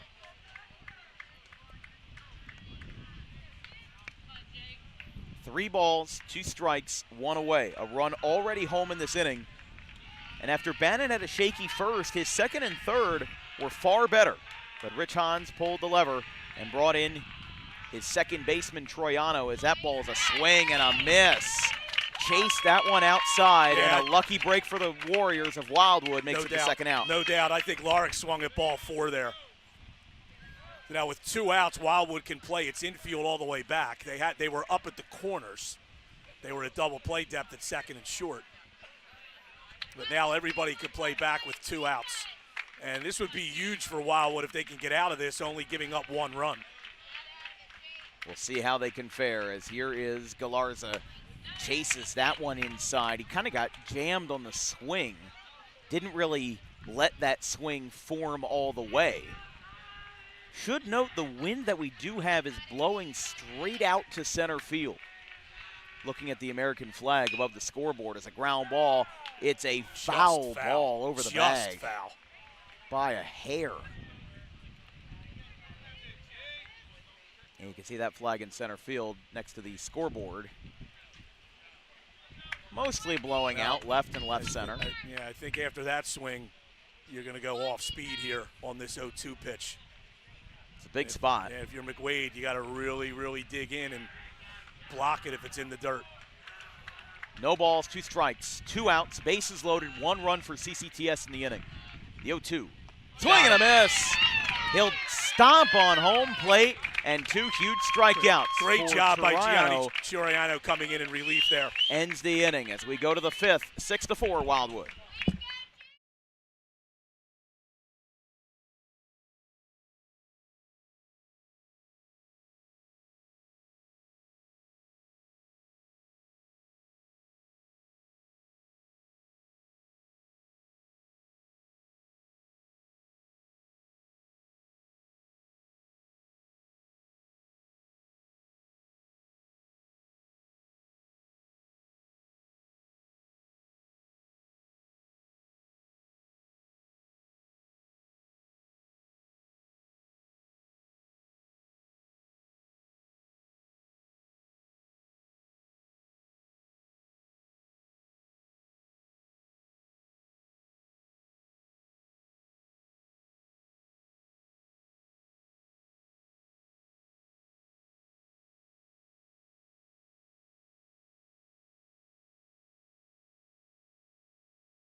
New pitcher for Camden Tech here in the top of the 5th inning here from Wildwood. The new pitcher is Jack Levy, the junior. The left-hander has a 7.23 career ERA, but this season, 5 2/3 innings, 11.12 is the ERA. He has 9 earned runs, but he has 7 unearned runs, 14 walks, and 3 strikeouts. This is his 6th appearance of the year. He pitched an inning and 2/3 in their loss to Lower Cape May on Saturday, and before then, 2/3 of an inning versus Hamilton. But 2 of his 3 strikeouts this season came in that Lower Cape May game. Only allowed 1 hit, no runs, so it'll be Nolan Mahiney leading off 3, 4, and 5 for Wildwood in the top of the 5th.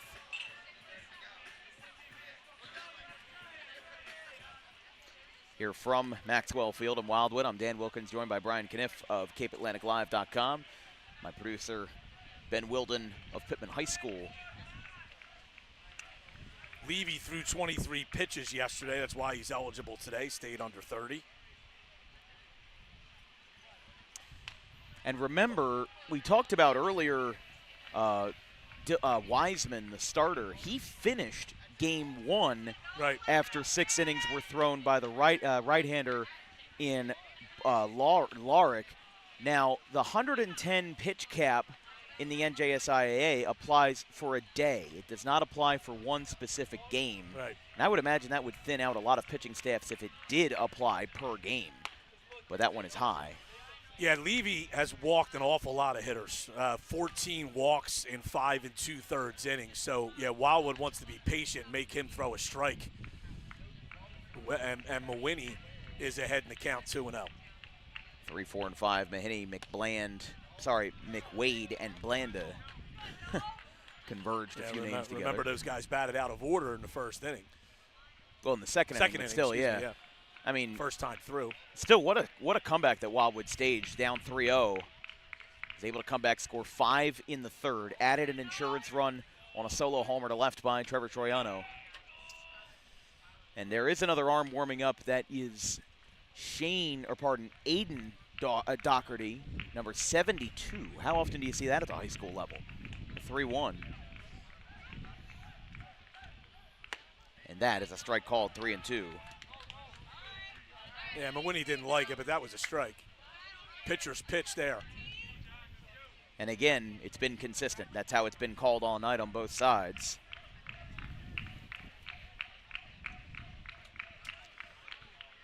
That one is hit out to center field, sending the center fielder back. He never saw it. He never saw the ball. It landed to his right.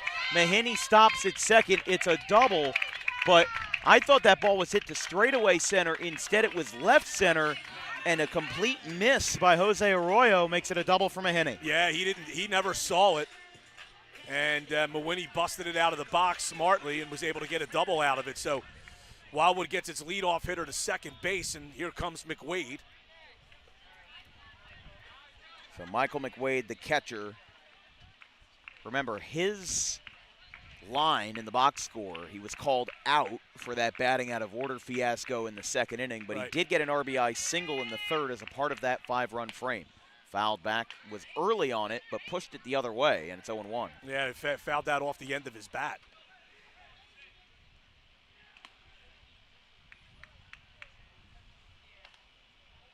But here from Maxwell Field, Wildwood, if you're a little bit unfamiliar or if you're just joining us, they are the visiting team. There was a coin toss to decide home and away for the championship, as there's a swing and a miss.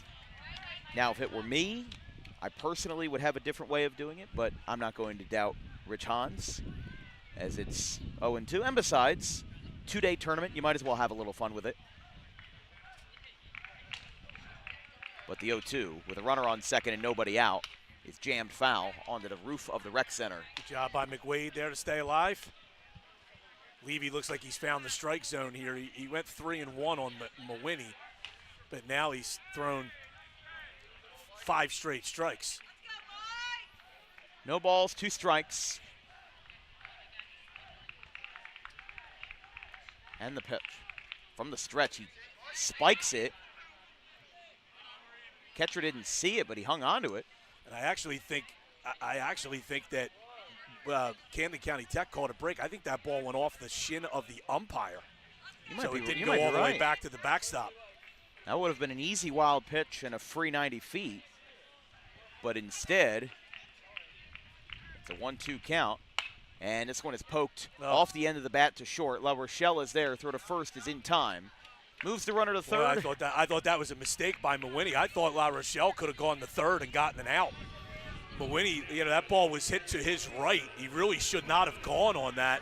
Or at least waited until the ball was thrown if you're going to be aggressive. La Rochelle instead decided to take the out at first. I thought he could have gotten the out at third there. But now, Camden County Tech, they have to bring the infield in. I mean, La Rochelle is still back at shortstop. He's a little bit in, but he's probably not in far enough, if you ask me. Right. But everybody else is on the edge of the grass. Here comes a bunt. Popped up. They're going to shovel to the plate, and the runner blazes in standing. Scoring from third base is Nolan Mahiney, and it's 7-4. Oh, great job by wait, Blanda. Here he goes to second. Yeah, no one was covering second base, and Blanda just took off, and Adams had no one to throw the baseball to. Adams was alert to it, but the middle infielders, no one was around the bag, and that's a great job by Blanda. Give a little tip of the cap to Randy Sturm, the first base coach. He may have had a part in that as well. Just never stopped running. Little safety squeeze there from Michael Blanda to score the run, and then he gets the second as no one is covering the bag. This one's up. This is Lewis Sewell here. Sewell, the freshman, reached on a fielder's choice in the third.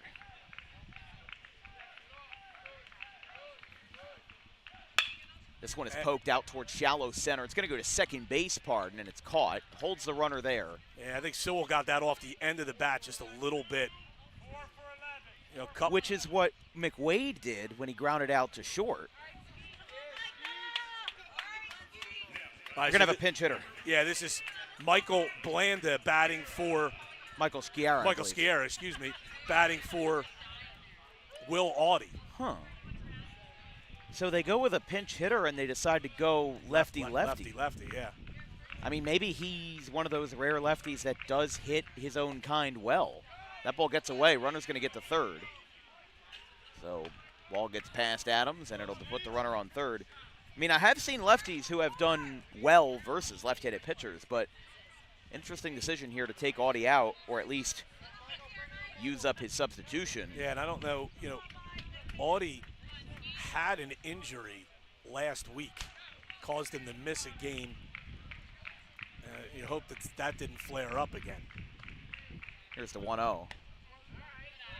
What I'll say in regard to what you just said, I think it really goes to show, and I haven't mentioned it all weekend, is how much the hyper-specific and hyper-local reporting that you do really helps the information that we're getting today, because there's reporters that cover all of South Jersey, but you've got 5 teams to cover, and you cover them with a laser focus. So information like that. Another guy like that is Al Muskowitz. We've worked with him before. He works in Salem County for Riverview Sports News, his own blog/webpage, and he covers those 6 teams in Salem County with a laser focus. And we need more people like that. That one misses, and Sciarra will get a free pass. Runners on the corners here with 2 away. Levy wanted that pitch. It was called a little low. And then now we're going to have a pinch runner, and it's going to be number 0 in Lysander Laureano. 2 hits and a walk allowed in this inning. So first and third with 2 outs for Owen Bannon, who was the starting pitcher, moved to left field in the middle of last inning. So Lysander Laureano at first base. Runners on the corners here, and another lefty-lefty matchup with Bannon, who, as you said, stayed in the game in left field after being removed as a pitcher. The throw is cut off. Bit of a smart move there. It ends up preventing the first and third steal, although I don't know how likely it was he would have gone, but Leahy wanted to prevent any opportunity of that happening. As it's 0-1. Levy's pitch, low. Adams holds on to it. It's 1-1. And again, a passed ball. You know, Blanda has that speed at third base. And pretty much any pass ball, he's going to be able to score. You know, Adams needs to be a wall back there for Camden County Tech. And the 1-1. Strike called 1-2. And you're absolutely right. I mean, listen, that and also the field here at Maxwell has that flared backstop where it curves down. It makes it doubly hard for catchers to pick up the ball on a wild pitch as the 1-2. That one skied out towards center field. This one's racing in. Arroyo makes the catch, almost overran it. He didn't look comfortable on that one either. But he ends up making the ball in the glove, and comfortable or not, it's out number 3. We go to the 6th, to the bottom of the 5th, 7-4 Wildwood.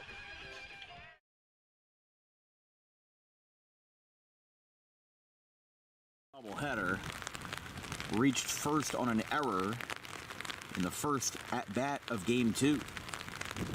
This one's lined into center field. Slider going over. He dives. Did he make the catch? Yes, he did. Ryan Slider makes the catch. Not on a slide, but instead on a dive. 2 away.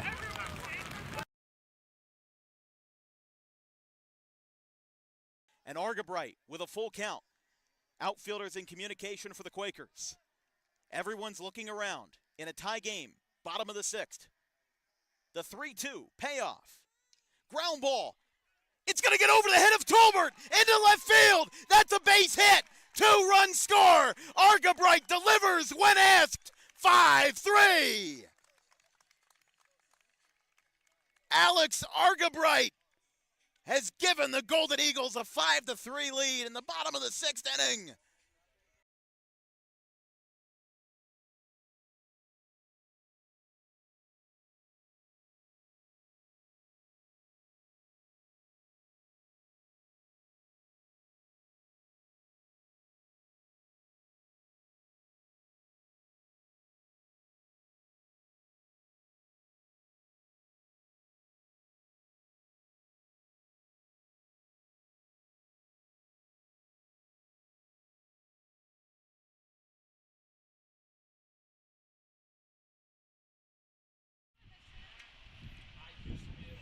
Bottom of the 5th inning here at Maxwell Field in Wildwood. This broadcast is brought to you by the South Jersey chapter of the National Adult Baseball Association. 20 teams across 4 highly competitive divisions. Registration for the fall season opens on June 1st. Visit SouthJerseyNABA.com.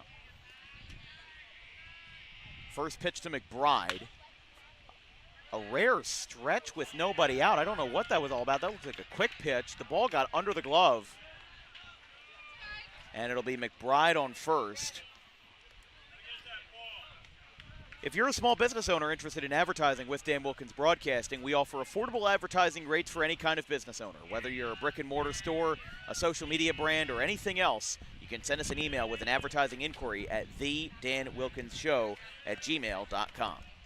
So with McBride reaching on the error, that's the second time he's reached via an error today. He's now 0 for 3 in that regard. The batter is Arroyo, who had a 2-run single back in the first inning. Up and in. 1 ball, no strikes. With leadoff runner on for Camden Tech. Arroyo and then Adams, the catcher. McBride trailing off of first, but not big, as there's a pop-up third base side. Sewell over and back. And he made the catch. Wow. Outstretched glove. What I think wind picked up at the last second and might have misdirected that ball. Yeah, I actually think, and I think maybe the wind at the end there did something to that. I mean, that's a really hard play for him. I mean, really, I think Trevor Troyano's got to come over and take that from him. But Sewell hung with it and made the catch. And maybe neither of them were sure where that ball was going to go. So, yeah, I think you're right. I mean, again, it's a tough play over at third. And if it had dropped, it would have been a foul ball, but still wouldn't have made anybody feel good about themselves. Actually, the home plate umpire had actually ruled that was fair, Dan. So the wind did blow it back into fair territory. Would have been even worse if Wildwood dropped it. Would have been trouble there for Wildwood. Would have set up a complicated play too, because McBride was not at all far from first base. Probably would have been out on a fielder's choice, Adams to center field. This one's a can of corn, comes in for Blanda. Adams hit that pretty well, but right at Blanda. I was about to say, Adams has had a nice day out of the bottom of the lineup.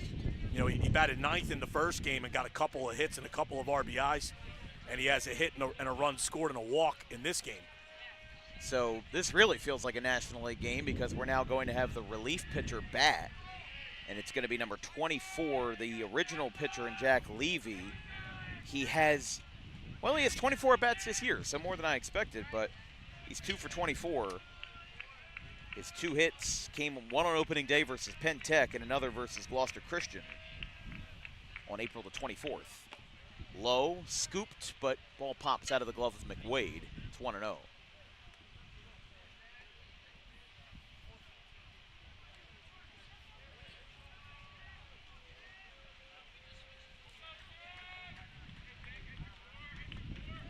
One ball, no strikes to Levy in a 7-4 Wildwood lead in the bottom of the 5th inning, with the leadoff man in La Rochelle on deck.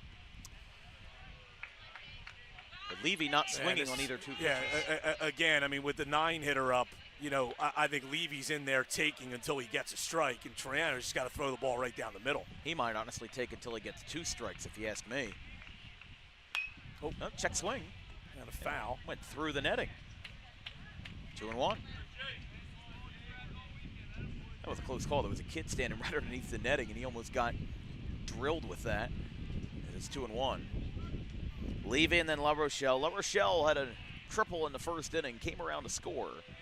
It's Camden Tech, 3 runs in the first inning. They've only had 1 since. It was an RBI single by Declan Connect. Strike call. Good pitch there by Troyano. It's a really good fastball right at the top of the zone. 2 balls, 2 strikes. I think if you're Gianni Troyano, I might want to try to throw that same pitch. I don't think you mess around with anything off speed here. The 2-2. No, That too one's far hot. up.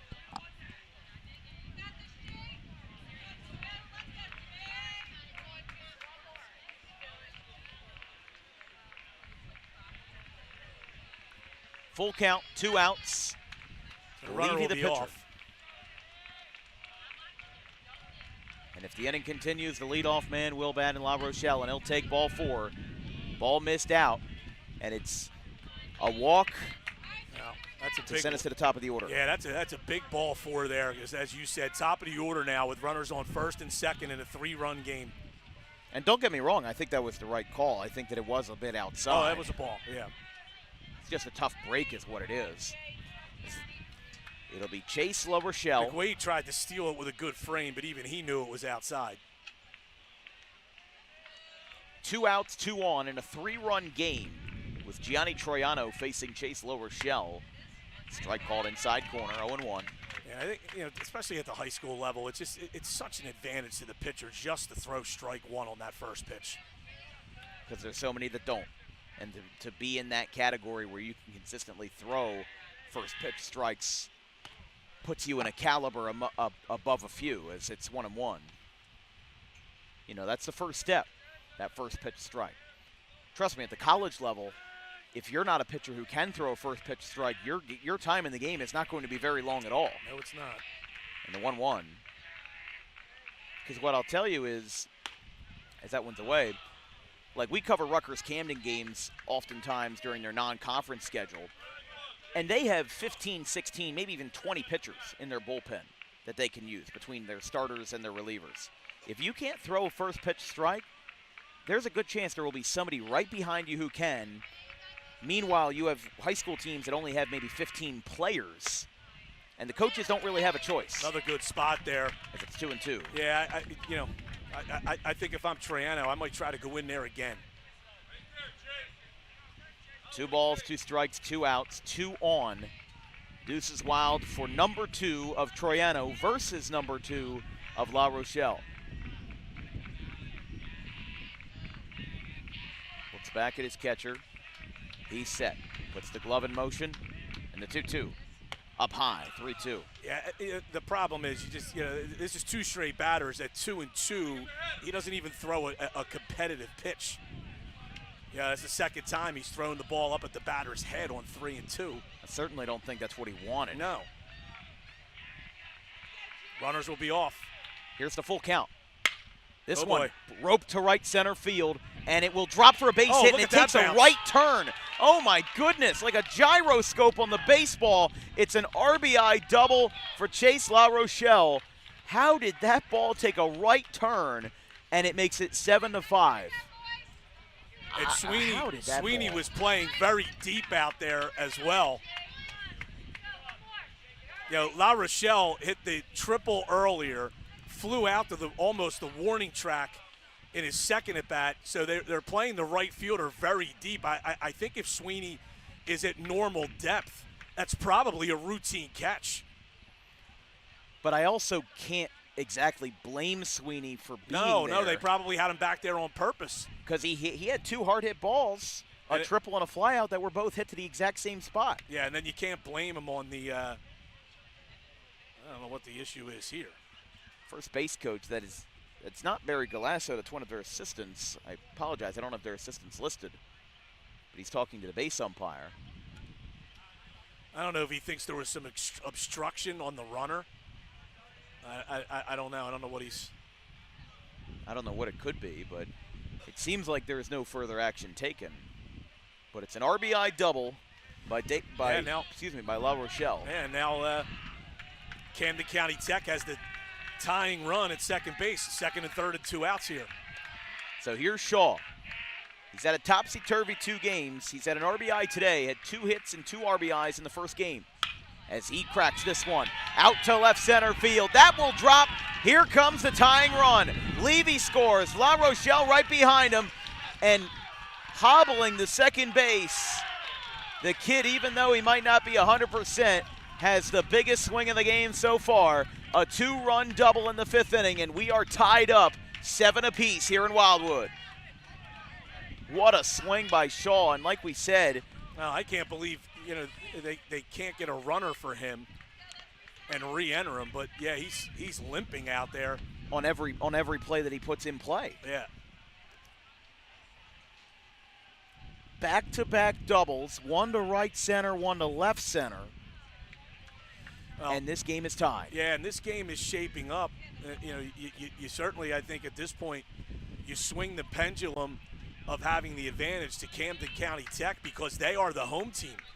And this almost has the feeling of whoever bats last is going to win it.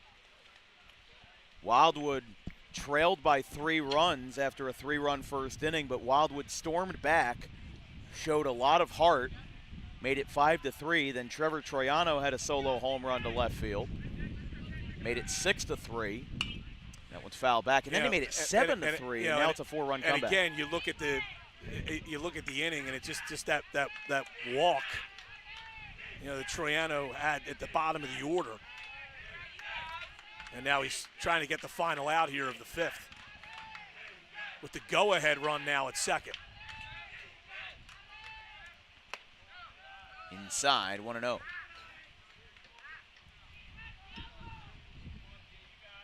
But no action yet for Wildwood in their bullpen, which is set up, as we've mentioned before, behind us.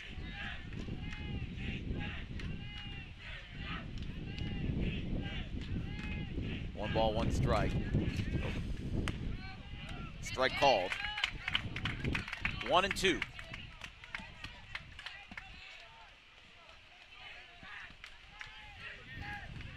In the top of the 6th inning for the Warriors, it'll be Sweeney and then the Troyano cousins, Trevor first, Gianni second. That one's high, and it's 2-2. Yeah, you have to show it just because you have to show the batter that you have something else. Gianni Troyano has not thrown an off-speed pitch for a strike yet, I don't believe. 2-2 count here. So 2-2, 2 outs for number 2, Gianni Troyano, in a 7-7 game here in Wildwood. Looks back and the pitch. Outside to connect, and it's 3-2. After him, if the inning continues, will be Larick, Johnny Larick, the first baseman who threw a gem in Game 1 to lead CCTS to this final, a 6-3 win over Middle Township. 3 balls, 2 strikes. First base is open. And Lark does not have a hit. Connect has an RBI single. Oh. And strike 3 inside corner. Yeah. That's been where it's been called all night. But Camden Tech storms back and ties the game with a an RBI double by La Rochelle and a 2-run double to left center off the bat of Joey Shaw. We'll be back after the break to the 6th. We're tied up.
Top of the 6th inning.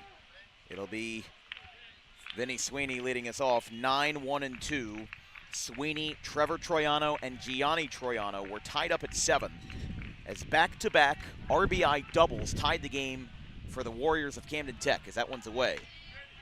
Sweeney is 1 for 2, single and a strikeout to his name today.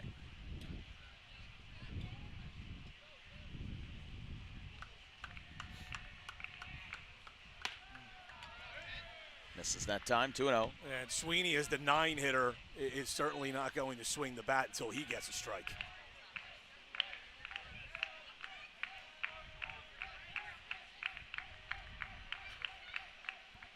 Up and out. And you're seeing that come to fruition here as it's 3-0. Yeah, again, we mentioned how Levy in 5 2/3 this year has walked 14 batters. And has only struck out 3. 2 of those 3 were in yesterday's game versus Lower Cape May. The 3-0. And that is ball 4. So Sweeney gets a free pass. And that puts the go-ahead on here in the top of the 6th for Trevor Troyano. And again, it's a big at bat there by Sweeney, getting on base as the 9-hitter, and you bring the top of the order up. Trevor Troyano hit his first career home run in his last at bat. Troyano homered to left in his last at bat.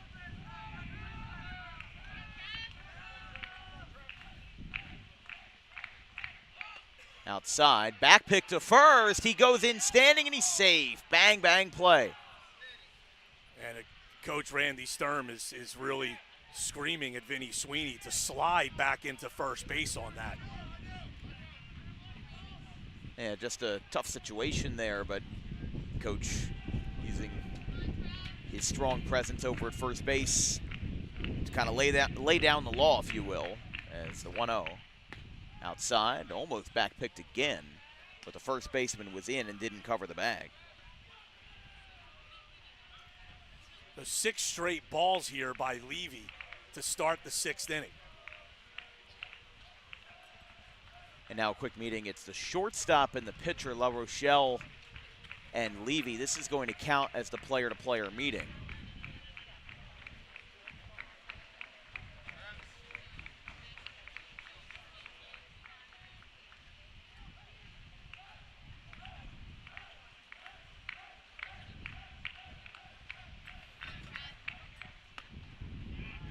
Strike call, 2-1.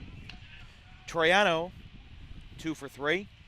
Had a single in the third inning and then lifted a ball to left field that left the ballpark in the fourth. Another strike called, 2-2. As we said, the home run by Troyano was a big one for Wildwood, as it was their first of the season and their first home run since April of 2024. Oh, as a swing and a miss. Troyano a little bit off kilter that time. You don't see him strike out all that often. And that's out number one, as it'll be Gianni Troyano now for Wildwood. And give Levy a lot of credit. He fell behind him 2-0 and then threw 3 straight strikes.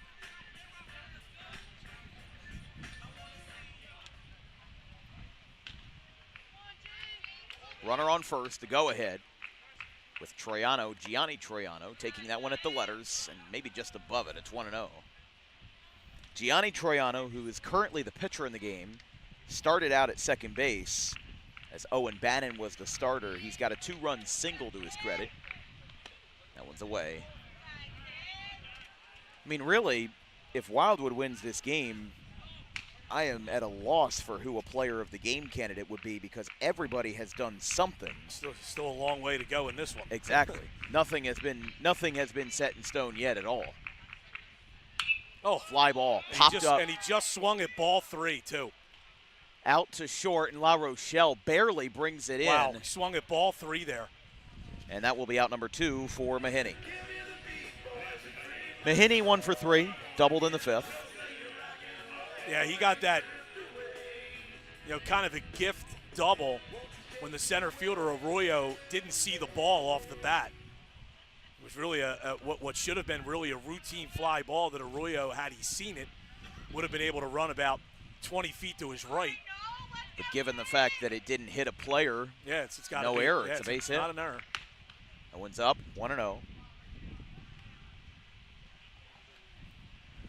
2 outs and a runner on, as a walk to Sweeney, a strikeout and a pop-out have defined this inning so far for Mahiney. The 1-0. That one is a strike called. 1-1. Mahiney disagrees. It's been a strike all day. Yeah, and I think that one also curving down a little bit made it a strike at the last second. At its highest point, it wasn't a strike, but it made that late move on what looks like maybe a changeup. It's the 1-1. Fastball, ground ball, in the left field, a base hit for Mahiney. He's got 2 hits. Oh, and the ball goes past the left fielder, goes straight past him. Here comes the go-ahead run. Vinny Sweeney scores, and a bad error in left makes it 8-7 Wildwood. Listen, that's terrific base running by Sweeney, because he came hard around second, and he was going, even though that's a ground single to left, he was going to take third anyway. And when the ball got past the left fielder, it was easy for him to round the bag and score. And Mahiney also gets into scoring position here with 2 outs. So it'll be a single E7 and a run scored, as the batter will be McWade. As Sweeney came around from first on that play. 1-0 to McWade. RBI single for him today. He's 1 for 3. 8-7. Wildwood leads in the top of the 6th inning as the away team on their home field for the second time today. This one's popped up. And McWade knows he just swung at ball 2. Oh. But now it's 1-1 on the foul ball. A loud foul ball, and it's 1-1. Levy still in this game, the second pitcher to appear after the starter, Wiseman, was relieved of his duties.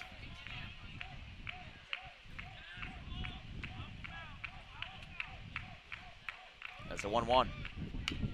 That one also foul, similar spot, and it's 1-2. In the bottom of the 6th inning, which could be a really crucial frame. I mean, let's cut out the middleman. It is a crucial frame for CCTS. They will bat 4, 5, and 6 with Larick, Galarza, and McBride due up for Camden Tech. The 1-2 from Levy. Ground ball, chopped, and it goes right back to the pitcher. He throws his bat down, but that'll be all as Wildwood takes the lead. A go-ahead RBI single by Nolan Mahiney gives this Wildwood Warriors team a lead, as they will go to the bottom of the 6th looking for a shutdown frame. 8-7 when we return.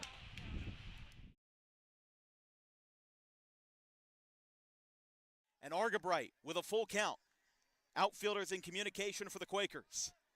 Everyone's looking around in a tie game, bottom of the 6th. The 3-2 payoff. Ground ball. It's going to get over the head of Tolbert into left field. That's a base hit. 2-run score. Argabright delivers when asked. 5-3. Alex Argabright has given the Golden Eagles a 5-3 lead in the bottom of the 6th inning.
Bottom of the 6th inning, Wildwood took an 8-7 lead on an RBI single and error by Nolan Mahiney. Gianni Troyano still in the game as it's 4, 5, and 6. Lorick, Galarza, and McBride. Oh, that ball throws behind him. 1-0. Yeah, that single by Mahiney actually not an RBI single because of the error, but Sweeney did score from first on it.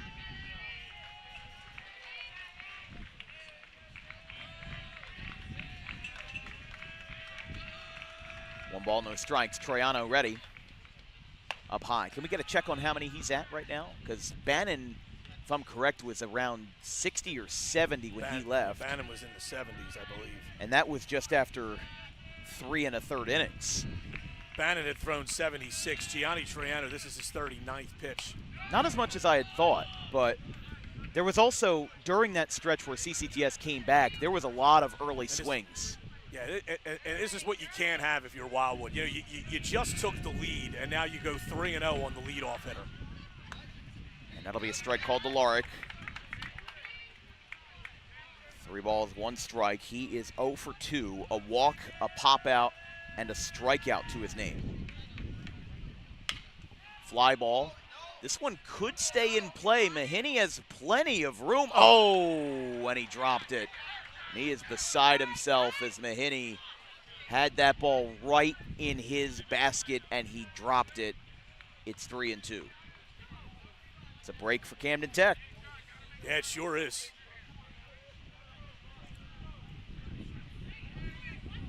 Really thought that was going to be, I almost called it a can of corn, and I'm glad I didn't because it ended up not being such. Yeah, unlike his catch earlier, I mean, he was in the proper position.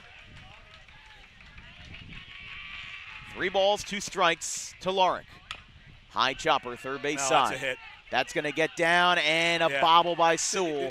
The one thing that the one thing about Wildwood that I've always thought is I really believe that a lot of times they play their third baseman way too deep. And once that ball was hit that way, Sewell has no chance playing 15 feet behind the bag to get him at first base. And it'll be a base hit. I think at the high school level, you take away more hits by playing a little further in than you give up by not playing back. Right, the trade-off is worth it to play further in. As the batter will be Galarza, the left fielder. He's 1 for 3, had a single in the first inning. Strike called outside half. But Camden Tech. And remember, obviously, Lorick should not be on first base if not for that drop foul pop-up. That would have been an easy first out of the inning, but that's a fly ball floated into center field. It's a base hit. 1 hop. They're going to go for the out at second, and he's safe. So they almost had an 8-4 or 8-6 fielder's choice, but they got nothing out of it. Beating it out at second is Lorick, and Galarza gets the single. It's back-to-back knocks for CCTS, and the tying run is in scoring position for Jake McBride. Yeah, I mean, neither of those balls hit real hard, but they're in the right spots, and Camden County Tech is in business here.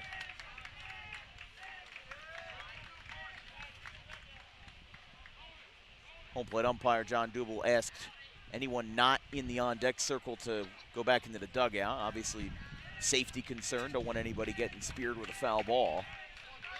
I've seen that happen way too many times as McBride has reached on 2 errors today. He's 0 for 3. Now he's going to show bunt on a late bunt. And go to third. Now he's going to go to the lead runner, and they got him at third base. Boy, Gianni Troyano kind of babied that throw and almost pulled Sewell off the bag. Sewell, a great play there to hold it.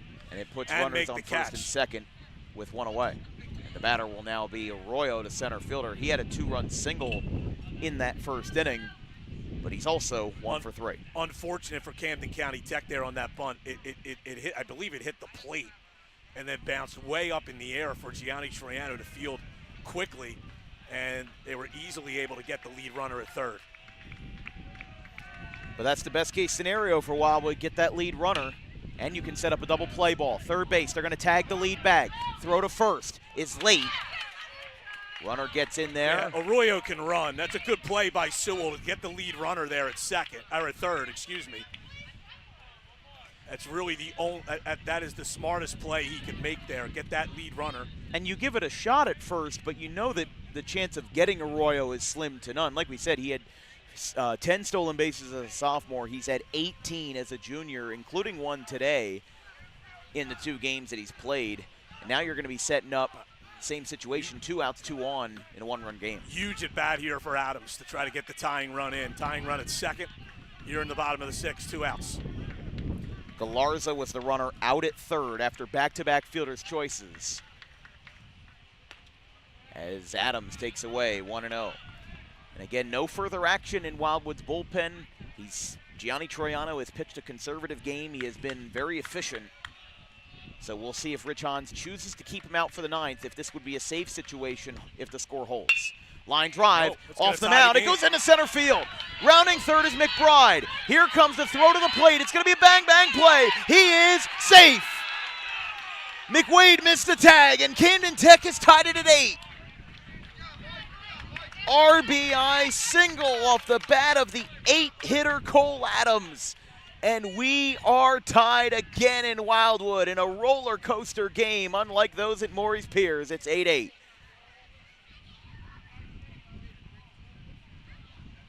Wow. I don't know what the delay is. I'm not sure what this is about either, but the game is tied at 8. Galasso is over talking to John Dubel, the home plate umpire.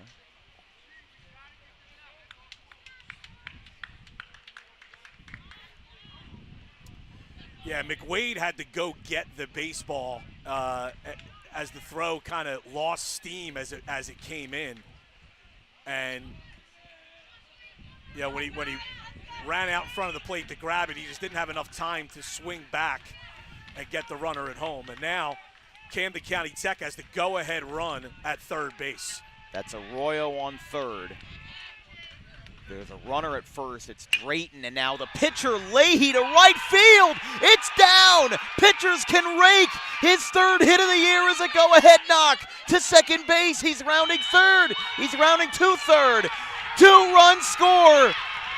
The unlikely hero gives Camden Tech a 10-8 lead in the 6th inning. What a swing from Levy. That was a fastball right down the middle, and Levy really put a charge into that. And obviously, as a kid who came into the game as a pinch hitter, or actually came in as a pitcher and moving into the 9-hole, your outfield is certainly not going to play all that deep on a kid like that, and he just smoked that over the head of Vinny Sweeney in right field, and now Camden Tech has a 2-run lead. So how about that for CCTS? as in the unlikeliest of unlikely scenarios, the pitcher, Jack Levy, is going to get a 2-run triple, and a runner will come in at third for him in a 10-8 game. The runner is number 99. That is a batter that's not on our roster.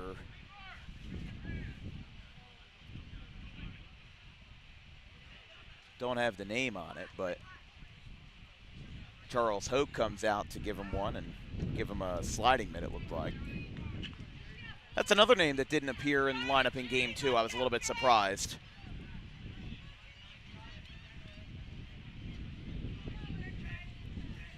Oh, and they're waiting. It looks like a ball came loose out there in center field. I don't know where that would come from. I don't know where it would come from either. And if Michael Bland had to run out and throw it out of the field there. But what a swing by Jack Levy. He's had 51 at-bats and 6 hits, a career 118 hitter, but none of that mattered on that swing. As it's 10-8 and the ball gets away. Here comes the runner. He's safe and the throw is airmailed. It goes into right down the first base line.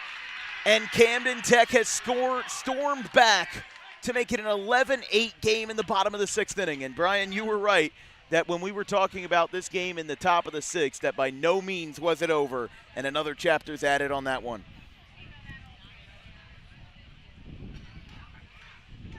So it's a 3-run lead now for Camden Tech. That one is up 1-0. 2-0. First pitch was the passed ball. Yeah, rare from McWade, but again, he's caught 4 games in 2 days. He's got to be beat up back there. And I think also the breakdown in this game as that ball is slammed into center field. It's a base hit for La Rochelle. That puts another runner on here as a part of a 4-run frame and a 3-run lead for CCTS as they're going to try to upend Wildwood as the home team on Wildwood's home field. And now you look back, Wildwood had a couple of opportunities in earlier innings to extend its lead, just could not get the big hit with runners in scoring position. And now they trail by 3 runs. Outside, 1-0. Shaw, the batter. He's the 8th of the inning for Camden Tech. And he's already had 3 RBIs today. This ball skied into center field. Blanda going back, got turned around, but he made the play, and the inning is over in front of the Warrior baseball sign. 4 runs for Camden Tech, but in this game, Wildwood still got a chance to claw back. We go to the 7th. Last swings for the Warriors, perhaps. It's 11-8.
Michael Blanda, the batter, in the top of the 7th inning. Even though Wildwood's on their home field, they are the away team via coin flip.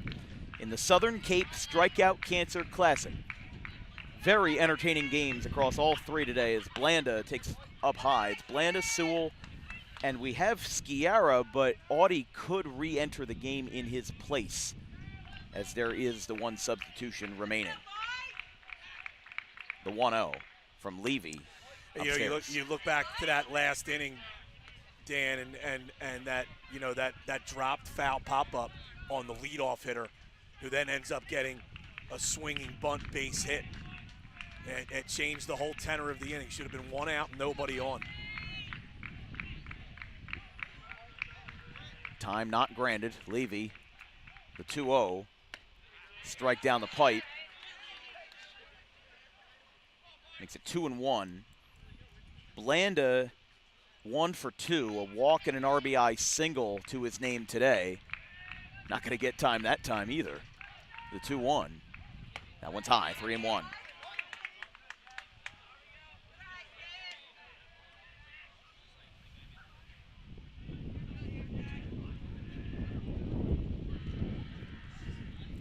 Three balls, one strike. Levy digs into the dirt, and he's ready to go. Down 3 runs. I think you're taking this pitch, too. 3-1. And he does. It's a strike. And it's 3-2.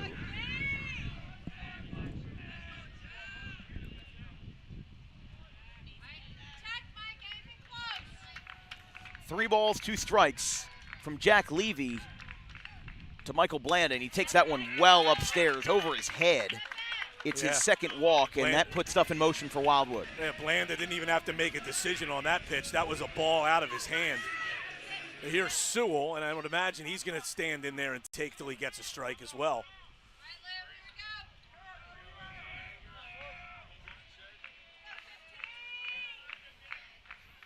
CCTS 11, Wildwood 8. Strike called for Sewell. That's a tough one there. I don't think that pitch has been a strike much today. Here's the 0-1 outside. And again, I understand what you're saying in the sense that it's the point of contention is not over whether it is or isn't a strike. It's a matter of whether it's being called like that consistently. By John Dubel, the home plate umpire. The 1-1 from the stretch. This one is jammed to first. They're going to go for 2. The throw is taken in by La Rochelle. His foot came down on the bag in time. The runner Sewell is safe at first, and that's out number 1 as it will be a 3-6 fielder's choice. That's a really risky play there. I mean, when you're up 3 runs in the 7th inning, I think the play there is to just step on first base and take the out. And if you have time, then go to second. I mean, he almost threw that ball into left field. That was a high throw, yeah. And you step on the bag at first, and then you try to go for the tag play at second. That's what I feel like they did that in reverse order. As that one's away to Will Audie. So Audie is back into the game in place of Sciarra. Yeah, I don't even know if I throw the ball to second even after I take that out at first. True. Better to be safe than sorry. The run doesn't mean anything. Popped up. I'm also a little bit surprised considering Wildwood is an incredibly aggressive base-stealing team. They haven't stolen much today outside of wild pitches and pass balls. Right.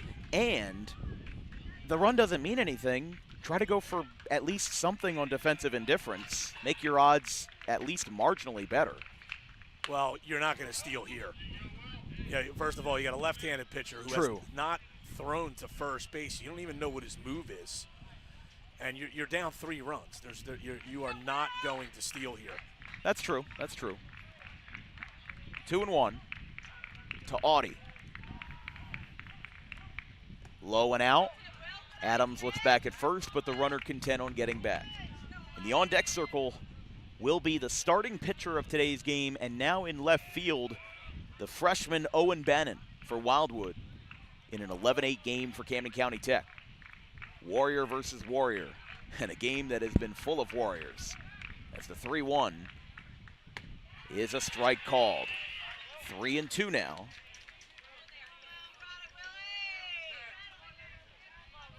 But a great day for baseball, great games.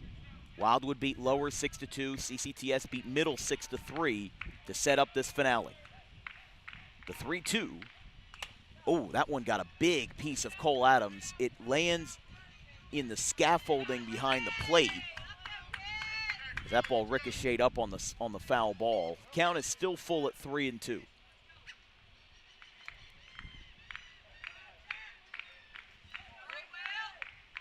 Three balls, 2 strikes, one out from the stretch. That one's high and out. Good at bat by Will Haughty. Patience pays off. Yeah, he fouled off a tough 3-2 pitch, and now a walk. This now sends up, well, first of all, Barry Galasso's coming out.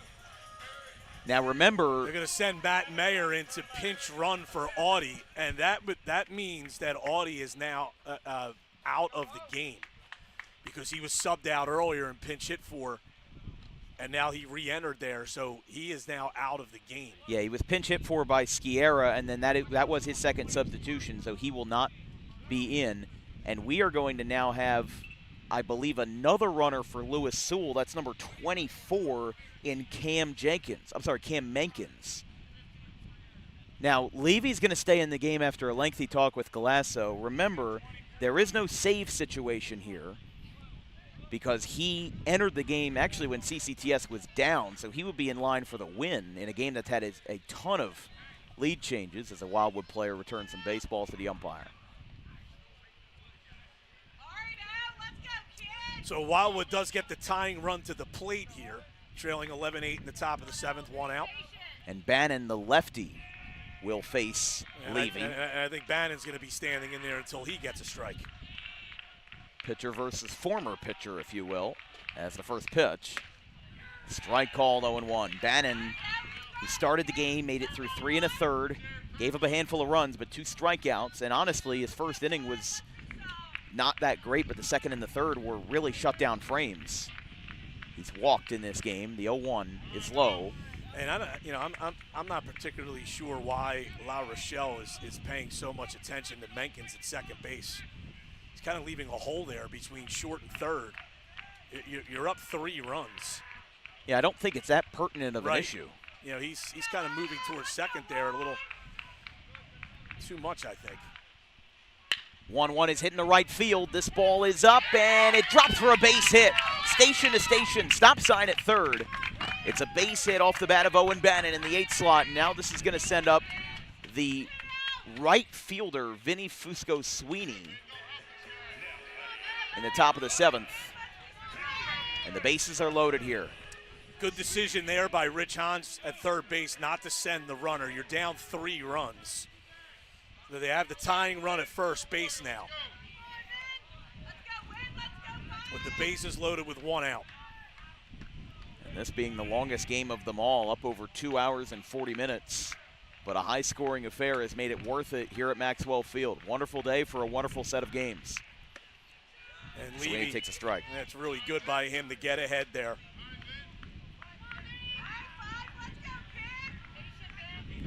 No balls, 1 strike to Sweeney, who is 1 for 2, single, strikeout, and a walk in that order. The 0-1 from Levy. Kicks and delivers. Low, below the knees on maybe a changeup that time, 1-1. I thought Adams could have done a better job framing that. I don't think that missed by that much, but he kind of scooped the catch. He kind of gave it. He kind of gave up the opportunity. Getting down below it and whipping it up. Here's the 1-1. Jam shot to first. This will score a run. Foot race to the bag. Well, first baseman Levick has it. That does score a run. It makes it 11-9. It's a productive out because it gets a run in and moves the tying run to second base. And Wildwood's best hitter is up here. And this is interesting here because there's that old adage in baseball, never put the winning run on base. But do you want to pitch to Trevor Troyano here? I mean, first base. Now, the only thing I will say is Levy did strike Trevor Troyano out his last at bat. That is correct. He's 2 for 4. Single and a solo home run earlier in this game. It's the first pitch. Strike called, 0-1. He did strike out Troyano swinging in the 6th.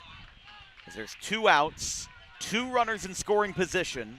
The runner at third is number 7 in Matt Mayer, the freshman. And this ball's a big swing and a miss. He took that swing like he wanted his second home run of the game. And now before what could be the last pitch, now we've got an infield visit here as a handful of CCTS infielders talking it over, making sure they got everything on the same page. But a great crowd on hand between Wildwood and also a decent amount of CCTS folks that made the hour-plus trip from Sicklerville. Kudos to them. And they may have made the trip worth it if CCTS can win the Southern Cape Strikeout Cancer Classic. The 0-2. Fly ball. This one's hit out to center field. It's hit pretty deep. Arroyo calls for it, and he makes the catch. Camden County Tech has won the 2026 Southern Cape Classic over Wildwood. I don't think there's any question that Jack Levy is your player of the game. He had the 2-run triple to give them the lead, and also terrific pitching in relief. So CCTS with 2 wins in day 2. They beat Middle Township 6-3 and Wildwood 11-9 to pick up their 8th win of the year. They were 6-15 going into the game, and honestly, that loss, Wildwood might consider themselves lucky that PowerPoint's cut off at noon today, even though Camden County Tech's out of the playoffs. The games today don't count. Yeah, they cut off at yesterday. Games yesterday counted. Yeah, not so today. That's why I'm saying it's a good thing that Wildwood is playing today and took that loss today as they fall 11-9 in the 2026 Strikeout Cancer Classic from Maxwell Field. Your player of the game, yes, it is going to be Jack Levy. He had a handful of innings out of the bullpen. He struck out, I believe when he came in, it was the 5th, because I'm pretty sure, actually no, he might have come in the 4th inning. Did he give up that home run to Troyano? He did not. Okay, so then he definitely came in. He had 5, 6, and 7 then. That was 3 innings out of the bullpen to follow up a strong performance by Wiseman. So that's then 3 innings. He gave up 3 runs. 3 runs. He gave up a handful of hits, handful of walks, and only 1 strikeout.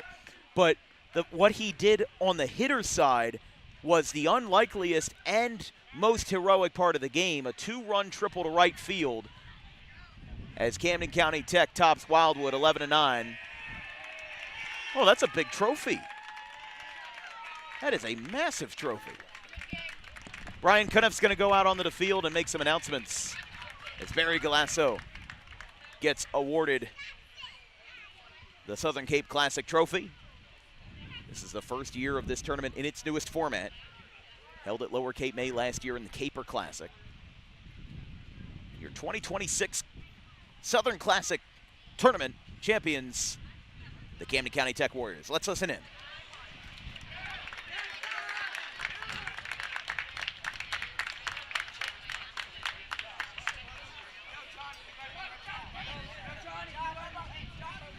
Oh, I thought there would be a celebration. Okay.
Well, there you have it.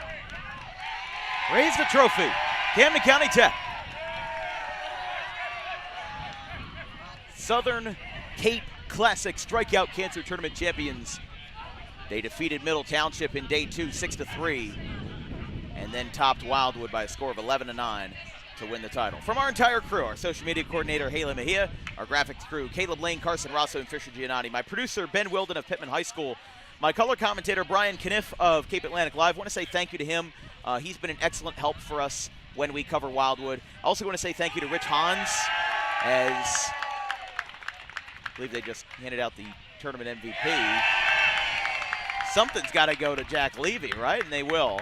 But big thanks to Rich Hans as well. This has been kind of an unexpected partnership that we've had, but I'm very happy that we've been able to partner together. I mean, listen, I've had the opportunity to go to a lot of different schools in South, North, and Central Jersey, and even in Pennsylvania and New York, and to have the opportunity not only to cover high school athletics, but in my favorite beach town and Jersey Shore town in all of South Jersey. Couldn't be more grateful to Mr. Rich Hahn. So best of luck to Wildwood the rest of the way. Best of luck to Camden Tech the rest of the way. We'll be back on the air tomorrow for Tri-County Conference Baseball between Washington Township and Highland. Final score in Game 3 of 3 today, Camden County Tech 11, Wildwood 9.